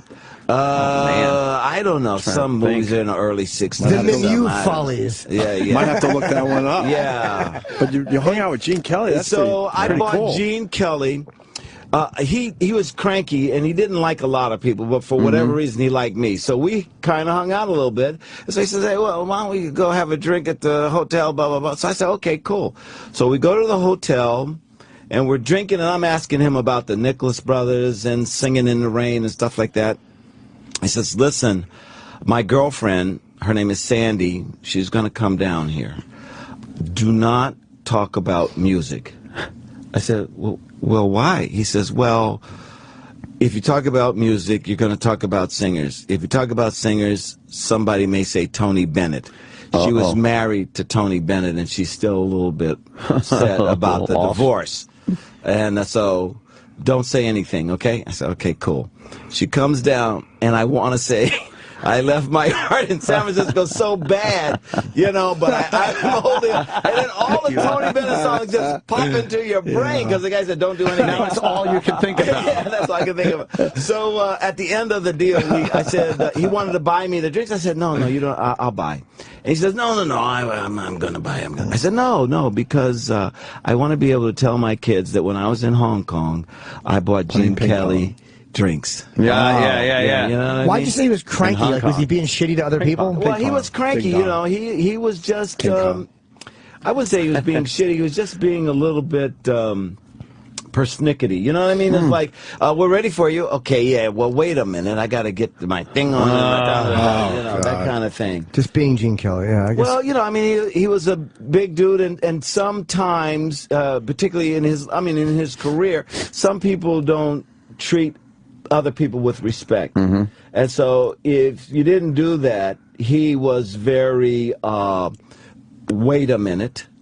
I'm going to be there, but this is how this works. Because he's an old pro. I remember him telling me, he says, Ted, he says, Entertainment Tonight, don't do that show. I said, why? He says, they don't pay. He says, they want everything for free. He says, you're worth money, make them pay you the money. You know? Wow. But he's probably That's pretty smart. He was from that era, though, where, like... Yeah, that's true. You didn't show your face unless you got a check. Yeah, so it's easy to say when you're a movie star to not do... But he didn't get paid when he did the Tonight Show, did he? Other than maybe scale. No, yeah, scale, that was a lot of self-promotion. His whole thing was don't do anything for free. Mickey Rooney was the same way. Mickey Rooney was pissed at Ronald Reagan because Ronald Reagan was the president of SAG, and he sold out all the actors to the studios for residuals. Oh, and he did all those Andy Hardy movies. Right. So if you said, hey, you getting any residuals? Oh, man. This guy went into a rage. That son of a bitch, Ronnie Reagan. You know, because he did all the movies, and so he said he went to MGM. He says, "Say, you know, you owe me some money for this because you're rerunning the show." They said, "We don't owe you for anything." We'll talk to Ronnie Reagan. Yeah, you know, we own the thing, and he says, "Yes, but you're using the name Mickey Rooney to get people to watch." He says, well, you know, it's not on us. It's on the TV stations. They're paying us. He says, well, look, I won't ask for any money if you give it to them for free. Give it to the TV stations for free, then we both make nothing. But if you make something, you should pay me. And he didn't win that argument. No, I guess not. They're never going to go, that's a great point. We should give him some of our money. Here you go. Here's some money. With that said, do you make money off the Love Boat still? Yeah, I'm probably with Me TV, I'll make maybe 35 cents this year. All right. Yeah, it's down. I mean, it's down. I mean, you know, over really, the years it goes down and down. Yeah. Much like the Pacific Princess. Wow, that went down, didn't it? Did you see that picture? Did that make you cry? It was on its side. It's got to be a little sad. Everybody sent me, they Facebooked me that picture. They sent me that picture. Of course, they want to rub it in. Well, no, Not nice people you know, there, Ted. Well, you know. That was your livelihood, and now it's on its side. How much time did you actually spend on the boat? I mean, it was the exterior shots, I would gather. Yeah, what we did was once a year we would go out on the boat. And let's say the boat was in Hong Kong. Or, you know, in the Asian... It's where King Kong played ping pong with his ding dong, apparently. I remember that. Yes, in Hong Kong. He was Hong Kong. He would always go there to play ping pong with his ding dong. Yes, it was notoriously big. Yes. So we went out on the ship once a year. Once a year, we do 3 specials. Okay. The 2-hour specials. So if we were in Hong Kong, we do Hong Kong, Japan, and then Beijing. How long would you be out for? 6 weeks. Well, for 2 weeks per special, really? Yeah. Wow. Yeah. Would you fly celebrities in to do their episodes? Yes. Oh, okay. Yeah, But you had to stay in the boat for 6 weeks. Well, no, you'd go into Hong Kong. Oh, yeah, you would go into port or whatever, right. As a matter of fact, I have a story in that we were making so much money. And are you being sarcastic or you really were? No, we were making Grand Theft dough. It was good money. Spelling paid his actors. I remember Stephen Bochco, who did the Hill Street shows, they didn't pay the actors, but they had better writing. But our show, the writing wasn't as strong as that, but we were paid royally. What was considered in that day, sorry to interrupt you, what was considered in that day good? Because now you hear like 35, 40,000 an episode. Like in that day, what was considered good? Because I remember hearing Larry Hagman as JR made 250,000 an episode back in the set, which was... That's phenomenal. That's huge. Yeah, but he was the show. Right, he was the whole, the whole I mean, franchise. you couldn't be Sue Ellen and ask for that kind of money. No. Right. No, Will we'll divorce you, bitch. You know, I mean, you're out of here. But we're keeping this guy. Yeah. What was considered good money then? 30,000. Wow, 30, that's 30 grand an episode. 70s? Yeah. 30, that's good that's money. That's well more than a year's salary for a lot of people. That's a lot of money. So, yeah, especially back then. Yeah, back then. Oh so my God. I told the producer, I said, listen, I want to have a suite when we get to Hong Kong because we got these little rooms on a boat. We're going to be in a hotel. I want a suite. I want it. They said, well, what the hell do you think? Who do you think you are? You're not Gavin. You're not the star. We're not going to pay for you to have a suite. I said, I didn't ask for you to pay for me to have a suite. I asked you to book me a suite. Because what they would do is they book you a little room, you know, in a hotel. Right. And so I said, just book whatever you're going to pay for the little room, pay, and then I'll pay the balance. Okay? So they said, oh, all right. So we got to Hong Kong. So we did some stuff on the boat. We get to Hong Kong. We're going to spend a week in Hong Kong. I call up the cast, Gavin and Bernie and Fred, Grandy, and I say, hey, why don't you guys come down to my room and we'll have a drink before we go to the restaurant. And they thought I had one of those little refrigerators with the little mini bar, yeah. I had a suite that was on a corner that looked at one side of Hong Kong and another side. I had a full bar with, you know, decanters full of alcohol. Yeah. You know, I had a sitting room and just television, a huge 2-person bath, you know, and just gorgeous. So they walked into my room and they look around and go, what the? Oh, my God. They thought they put you up there. Yeah. Okay. So they're like, what the fuck? Hey, man, I got a little room here. And Ted has this huge suite. They said, what are you doing? How did this happen? I said, what do you mean? They said, well, you got this suite. I said, well, everybody got a suite. Oh, man. They said, no, we didn't get a suite. I said, oh, come on. You know, you guys got a suite, don't you? Yeah. They said, no, we didn't get a suite. I said, do you think they give the black guy a suite and I give you guys a suite? They go, no, they didn't give us a suite. So Fred Grandy, Fred and I were always in friendly competition. So Fred calls up his manager and says, hey, listen, Ted Lange got a suite. And I want a suite. That's you know, I want a suite just like Ted Lange. So his agent gets back to him and says, Ted paid for that suite. He said, what? Yeah, he's not, the company did not give him the suite. Ted paid for the suite. So Fred comes up to me later, you know, we're running around doing something. He says, I know what you did. I said, what? He said, you paid for the suite.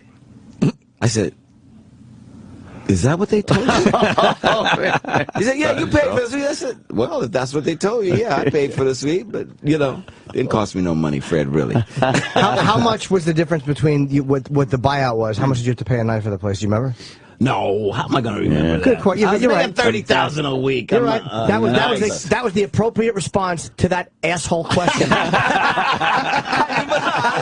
You know, yeah, I keep track of all the money I made back in the 70s. Did you ever have to deal with any of those viruses on the boats during the years, where you know you hear nowadays the whole ship gets diarrhea? Yeah, no. When we were doing it, the only thing you had to deal with is overeating. Yeah. You know, they would, like, if you sat down at a table and you said caviar, and I kind of think the waiters love doing this. What they would do is they would heap on the food, you know, and then they'd sit back, take bets who was going to get sick. You know what I mean? From eating too much caviar, you know, or eating too many steaks or whatever. That was the big deal then. You guys must have, when you went out like that, obviously they don't allow the public on there, so you guys had the whole... No, they did. So you actually shot on the ship when there were passengers. This audio coming from one of the computers, and E-Rock was in front. Oh. I go, what the fuck is that? Because the Todd show. I go, are we gonna pull clips from the show today? Because, you know, we're gonna try to move on a little bit. We'll keep an eye on the damn guy, but he goes, you have to play this. It's a horrendous song parody to start your show today. Oh, a song parody. Oh, a lot of shoehorning. So I don't know if that's ready to go, but I hope so. But the Todd Show thing has really, really taken off with with the listeners. Why would they keep doing song parody? Did someone tell them, like, this is with any radio, like, is the song parody a big listen? Is that, it must maybe be, we don't get it's a staple of Todd. The problem with Todd is this. He wants to reinvent himself, so he should just fucking not do any of that stuff for the first, I don't know. Yeah. First 100 days, let's say. just talk and let everyone get to know and then you. maybe slide that shit back in. The crew. But you're making it sound too much like the Scott and Todd show, which was a bust at the end. Yeah. The ratings weren't that great. They were just kind of just surviving. And Scott Shannon's in the paper today talking about his new gig, which we'll be taking a listen to on Monday. I cannot wait for That's that. going to be horrendous. CBS. But he's pretty much hinting that, that there's bad blood between him and so Todd. obvious. You don't think it's going to be a good show? Oh, it's going to be horrendous. Because he just can't do it anymore. I want to know who his little sidekick's going to be. Gotta have somebody besides the weather guys. Fuck, where is it? So I don't know. I read the shit and then I don't know what paper was in. I don't know if he'll be as bad as they were. If he's now the lead again, just talking. He's not going to just talk. I bet you his mic time will be very, very short. Very minimal. Very minimal, yes. If he's just throwing us songs, will it be as bad? Yeah. He'll just be intro and songs in and out, do a little weather, do a little traffic, and that's it. But it's going to be terrible. It's going to be horrendous. Yeah. I think it's in the other paper. I predict awfulness. Anyone have the other paper? I don't know which one you have. Papers. Get the papers. The Post? Yeah. I got the Post. The Post. No, it's called the Post, not the Post. One of the greatest murder weapons would be an icicle. Heard about that. Yeah, but then you have a bunch of water with blood in it. You drink it when you're done with it.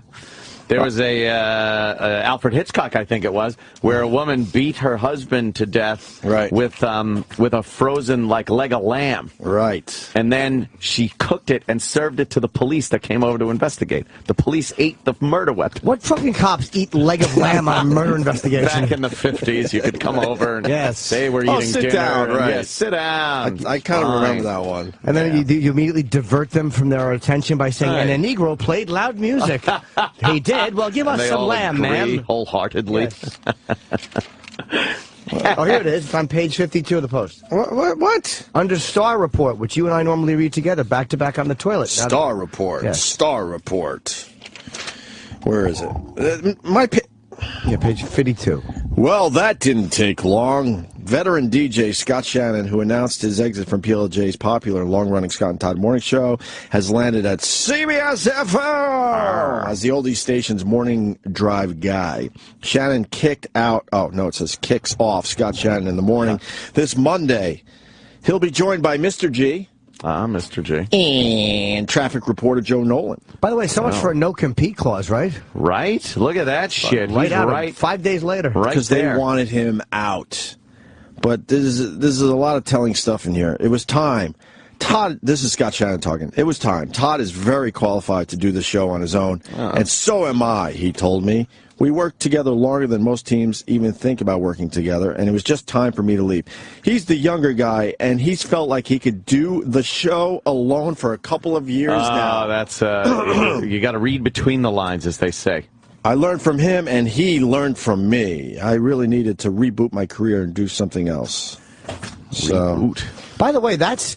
You know what? All that stuff about on the pay no mind list and stuff like that, that shows you how right that was. He really was, because we saw that fucking years ago. Like, he wants this old guy out, quote unquote. The pay no mind list. Yeah, he was constantly on that. But he thinks he's this young, hip, relevant fucking radio guy, this fucking Todd. He's older than us. Stop. He's older than us. But he can put together a song parody. I'm on Team Scott. Oh, nice. 100%. Absolutely. But we're going to have to beat the shit out of him on Monday. Mercilessly. Because the audio we're going to get is going to be horrible. Yeah, relentless. It'll be relentless. Yeah. And what about competing directly with Todd? Well, we'll both be on the air at the same time. Will there be some looky-loos back and forth? Yeah, he said. But the music on the two stations is so different, and there's a lot of great morning shows in this market. There's something for everyone. I got a looky-loo. This is the Opie and Anthony Show. But enough of this palaver. Let's get the show on the road. Oh, boy. Good morning. Hi. I can't hear out of one of the headphones. Well, you got one ear? Well, now it's working. Oh. Maybe the pot's dirty. Sometimes you got to go back and forth a lot with the pot. Trying to complain less, but that's one thing that will drive radio guys nuts when their headphones aren't working properly. You can't have one. I can't do radio with just one headphone. I can't. I don't know how you guys do too. I feel totally like I'm underwater when I have both headphones on. Really? Yeah. Like I hate the way Voss does it because he looks retarded. Voss, yeah. I always have one behind my ear and one on my ear. Yeah. I never have two on my ears. I feel like I'm. Oh, jeez. It feels weird to have two on like this. Does it? I don't like it. I like it a lot. It's like, you know, you talk underwater when it just feels like you're underwater hearing something. I feel too surrounded by it. Oh. Well, I fixed it just in time. I was just panicking for the last 2 minutes. That'll drive any radio guy nuts. Yeah, you can't have one. Remember when they used to like change out the headphones and it would mess us up for like not just a day, like a few days. It'd sound all different. And every headphone's sounds different, even if it's from the same company. That's always been strange to me. Yeah. You would think it would be exactly the same if you're buying Sony's or whatever. Exactly. But all right, we're here and everything's fine. Sorry about that. Now it's working. Yeah. Dirty pots. Dirty pots. Yeah, you got to twist those dials. We live in an analog world here still. Very analog here. Yeah, just let everyone else pass us by. Right, no with problem. all your fun digital stuff. We'll just sit here with knobs. Satellite dials. I believe Satellite had like a 10-year, lead on everyone. Yeah. You don't think they've made the most of it? Oh God, no. And then, hey, they're doing well as a company, but fuck, man. Come on, let's go. Step it up. Step it up. We're challenging you. Oh, are we? Yeah, sure. Do they even listen to the show? I don't know. It's the weirdest fucking gig I've ever had in my life. They don't care if we do well, and they don't care if we do bad. Doesn't matter. It doesn't matter. Preaching to the converted, as they say. At least we got the listeners that are fucking on our ass constantly. Yes. Just constantly on our ass. That last minute of the radio show sucked. I just want to let you know. You guys are doing good right up until the last minute. The show is really good, but... Oh, boy, do people enjoy a good butt. A good butt. When they're not complaining, when they're praising you. Yeah. Why does everything have to have the butt? Why can't it be, the show is really good today? Not, the show is really good today, but that one phone call you did. Yeah. Why do you have to insert something here? Right. Yeah. That's great. I don't understand it. I don't get it. What do you guys want to start with? Oh, man. There's a lot going on today. Yeah, there's stuff going on. I'm obsessed with this guy, and Ope, you told me that this was this guy who got shot in the head and lived in Long Island. That's pretty amazing. Leave me out of it. I don't know what it is. It's a guy who's called the Ohika Castle. Yeah, that's right in my neighborhood where it's in Huntington, right? That's what I thought of you. More or less, yeah, on the outskirts. I grew up very close to there, yeah. And he got a hitman fucking popped him in the head like it was like an old school guy had a ski mask on and came out and popped him in the head through his Mercedes, and the bullet. I guess this guy's a big, thick skull, and a fucking bullet didn't pierce his head. Right. And he's alive, and they said he was chatting in the fucking hospital the other day. And now he's worried that they're going to come back to finish the job. Yeah. Yeah, that's fucked up. Look, You think it's some, there might be some, might be some enemies that he has. Yeah, I don't. Let's name names. No, he's been affiliated with some politicians and stuff like that. Oh, right. He's given a lot of money to some political causes and stuff that prevented some people from zoning things. So there's like that angle too. I don't go down that road. No, those guys don't play. The old dirt road. Those guys don't play, man. Nah. I might have worked, yeah. Well, not directly in that world, but on the outskirts of that world. Might have carried their bags. And I know that they don't play. That's all I'll say. With their shiny shoes. Fuck.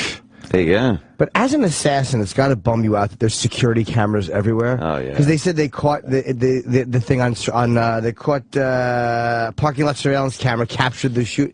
Yeah. Like you can't get away with anything anymore because of surveillance cameras. It's all just right there. Yeah. No, but I'm thinking like no matter where you are, there's a camera somewhere that's going to get you doing something. If it's not doing the shooting, it's going to be driving away or a traffic light camera. They look everywhere now. When there's a crime, they have people that just find every fucking camera right in the area and check it. I was imagining one day if I did some horrific crime, could I like go into the subway? This is my escape plan. Oh, nice. So I got my clothes on, right? I hope so. And let's say I have a backpack with other clothes. So I'm like, okay, I did my horrific crime. Now I'm going to dip into the subways, but the cameras already got me. They got you. But now I'm in the subway. Yeah. How do I change into the other clothes so when I pop out somewhere else in the city, they don't got me again? That's just it. I've thought about this. Because there'll be video of you with the clothes on, and then coming out of the same place with the new clothes, and they'll go, well, he's wearing those new clothes. So they'll catch me changing into my my new clothes, right? Yeah, that's what I thought. I've thought the same. Do you really think this shit? You have no idea. Oh, thank God, because I thought I was the same daydream. Okay, probably about the same company president.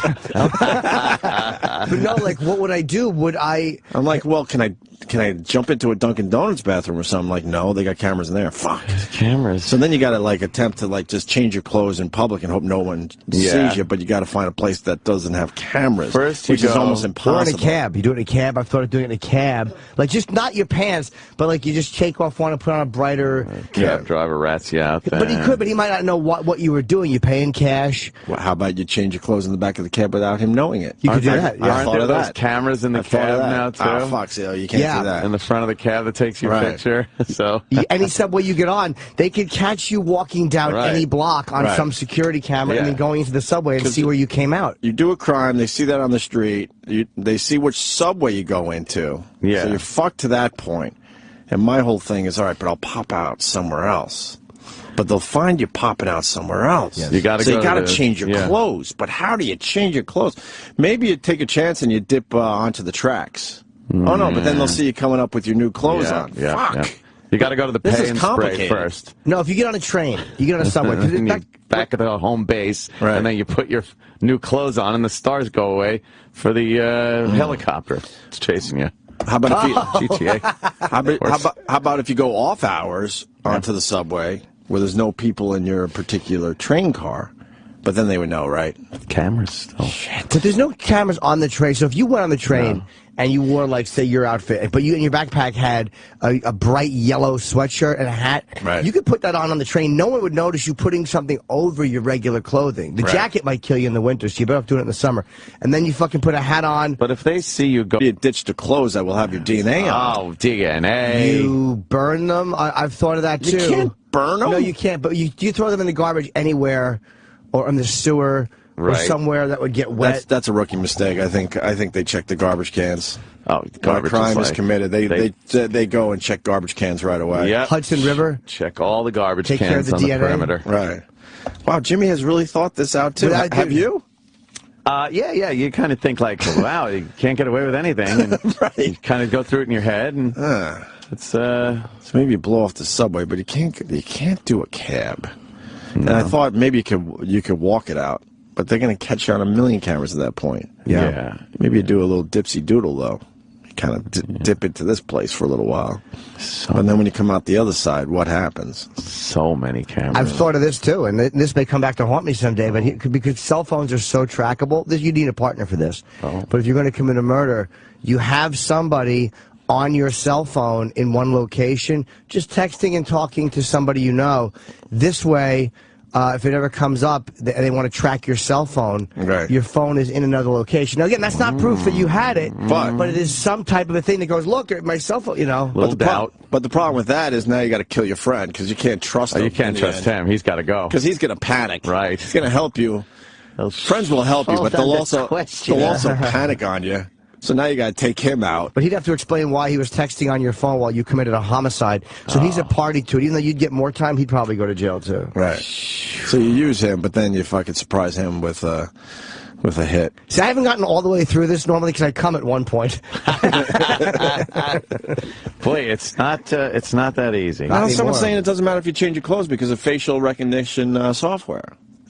But is that in the subways and in closed-circuit television? It's not that much. Not yet. I knew a guy, and all he told me was that they got some good shit. That's all he would say. He might have worked for a task force or two, and he said they got really good shit that would surprise the hell out of the average person walking around New York. Yeah. But he wouldn't say what. Yeah. Good morning, boys. Hey. Opie, might I remind you, you are a multi-millionaire. Whoa. You don't have to commit crimes. Damn, I gotta go check my bank statement. Oh. Damn, nice. Thanks, Bill. We got a guy that actually pulled off a crime. Oh, really? It's calling from jail. Yeah, so why was he wearing a crime? Fuck. He got scared. He hung up. Ah, see? He said that he used a Big Bird costume to pull off a Big Bird costume? It just said to pull off a crime.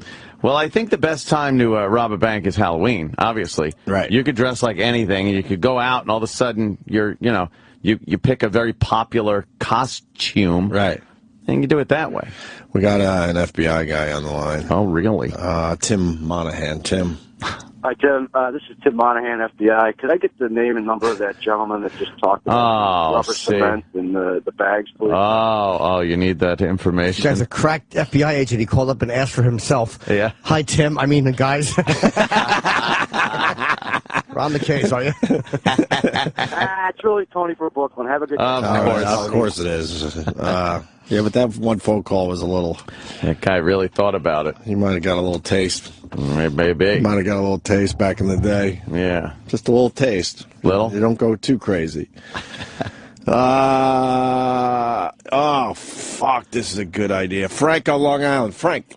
Hey, guys, I got the perfect way to do it. You wear a fat suit, and you wear shoes with lifts in it, so you look like you're taller and fatter than you really are. You dump into the subway, you get out that tunnel, you take off the fat suit, take off the lifts. When you come out the other end, you're wearing the uniform of a subway worker, and you look perfect like you belong there. That's true, and then they're all hunting for the guy in Scarface who got on stage, got shot. The big fat thing, whatever his name was. That fucking awful thing. Terrible show that was. Yes, horrible. Like a fat guy, but now you're not a fat guy. But as soon as they find the fat suit somewhere down below in the subway system, then they know. There's 1,000 places to put things in the subway tunnel they never find. Grates, things. The tunnel. Grates? I think they check grates. They check. Yeah, but.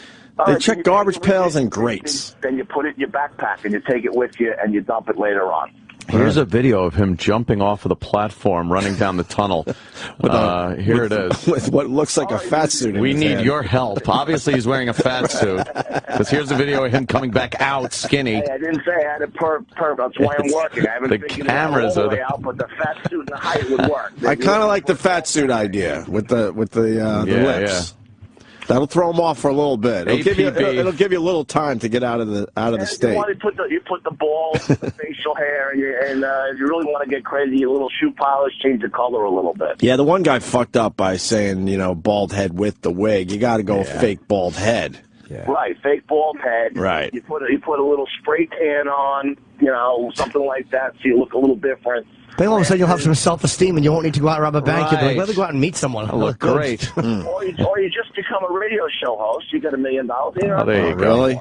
What about all the years where we made shit money? That's right. Listen, I've been listening all those years you made shit money, and I agree with you. Could have used some bank robbery money. Because the DAB days when you made nothing, going to the park bench for happy hour. Oh, the park Did bench. I give you a bumper sticker at the park bench? I probably did. Hope so. You gave me a stack to cover my pickup truck with. Oh, right on. All right, brother. You've been with us a long time. Thanks, Frank. It was a long time. Thanks a lot, guys. All right, Frank.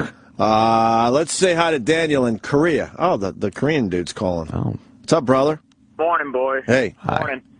Hey, a good way to get away with murder. One, you got to do it on your feet. You can't be in your vehicle because they'll pull your Easy Pass record to see what tollway you were on. Just going to use an Easy Pass when you're robbing a bank. Yeah, that everyone knows that. Don't use you can't jump in your car and go through a toll. Yeah, it's just like divorce proceedings. They'll pull that shit real quick. Yeah, You're going to do it like American Psycho. Find some random bum and just fucking kill him. Walk away. Well, that's just... Right, well, it's not getting money. No, this is all about maybe getting money. We're talking some bank robbery. Right, Yeah. All right. It's very impossible. Oh, fuck, this is a great idea. I was ready to move on, but this is a great idea. John on Long Island. John? Hey, how you doing? Hey, buddy. Hey, what's going on? I think you should really use a the Todd show van as a getaway car. So no one will give a shit about that. No one will see it. Hey, you put some mud on, put some dreads on, you're good to go. I like to thank you, sir, and you're seg into our next little thing we're going to do on the show. Yeah. I was walking in today, and I was hearing, I swear to you, just horrendous. Oh. Yeah. It's growing on me. Mm-hmm. Without a doubt. Yep. Yeah. When we stop talking like that, it's just because someone's walking by the studio that we want to check out. Yes. Normally, it's one of the men from the OutQ channel, and they do it on purpose because they know we look. EJ in Atlanta, what's up? Morning, boys. Hey, buddy. Unfortunately, I've thought about this several times myself. The best thing I come up with, start out shaved head with a wig, fake facial hair, 2 sets of clothing with the top clothing being Velcro, so you can just snatch it right off and dispose of it anywhere, then dispose of the like a male stripper. Facial hair. I like the Velcro angle, but I don't like the shaved head angle because that's very suspicious. Because that means you changed your look. Why'd you do that? Yeah, why did you shave your head? Well, I shaved my head because it all started falling out, so I just went ahead and shaved it all off. So you've established that look, though. You have to have that look for a while. Right, Like Bob Kelly could do it because he's been bald for years now. You can't just be bald and then a week later your wife is dead. Yes. Right, you walk out of your house and all of a sudden you're bald as you're checking your mailbox. Yeah. That might be a bit suspicious. Yeah. But I have cameras in my building, too, so I have to consider that as well, because living in the city here, you have so many more cameras. And I'm like, well, they could just subpoena my building cameras and say, well, what time did he leave the building in the elevators or through the lot? There's so many ways to get busted. Right. At every single step of a crime. I had cops come to my house to ask if they could look at my cameras because something happened down the block. Really? Yeah. And they looked at everybody's house, saw who had cameras, and they asked to look at the cameras. Yeah. Yeah, they don't fuck around, man. No. Let's say hi to Gregg in D.C. Greg. Good morning, boy. Oh, God, I hate that. Me too. What's up, Greg? All right. Anyway, perfect way to commit a bank robbery. What you got to do is rubber cement on the fingers.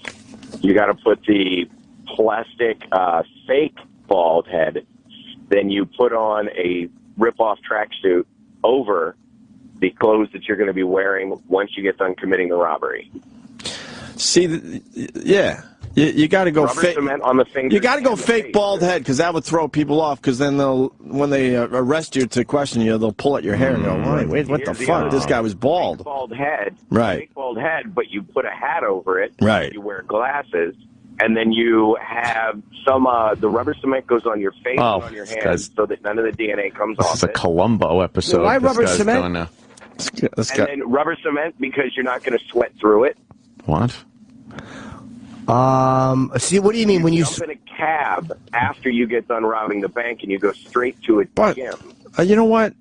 You failed too. To a gym? Because if you're going to rob a bank, you're going to have some kind of gloves on because it's going to be pretty damn obvious you're robbing the bank. Yeah. So of course you have gloves on, but you have the rubber cement on under your gloves because if you wear plastic gloves, your fingerprints still go on them. Oh! I see what you're saying. You have a gym bag that you stuff all the stuff into. Yep. You have 2 gym bags in each bag. The first bag is the one everyone sees. You get in the cab. You take the first gym bag off the second gym bag. You stuff all 3 gym bags. You just. What do you think the cab driver's doing? Yeah, I know. The camera in the cab. In the front. By the way, that's fine. He can't see the floor. Where does the cab pick you up? Is it where all the squad cars are outside the bank in less than a minute? Yes. In New York City, you don't do this in New York City where the traffic's too heavy. You do it in the city where the traffic's slightly heavy, and you do it at a time when you've already checked out the bank and you've made sure when the police are not closest. You're in for 30 seconds and out. That's it. This isn't someone trying to make millions. It's just a bunch of bored guys like yourselves who are trying to make a little extra fun. That's funny. All right, there you go.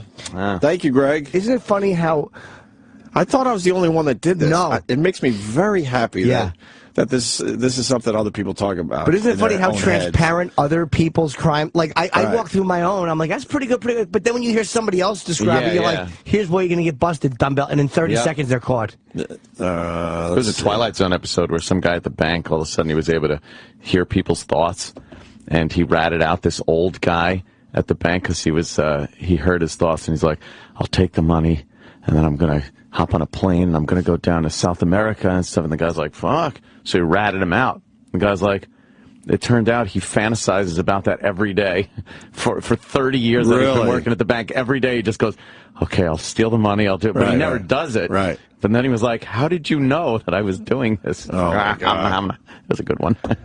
I got to start watching more Twilight Zones. I love them Twilight Zones. Bill in Georgia. Bill. Hello, Bill.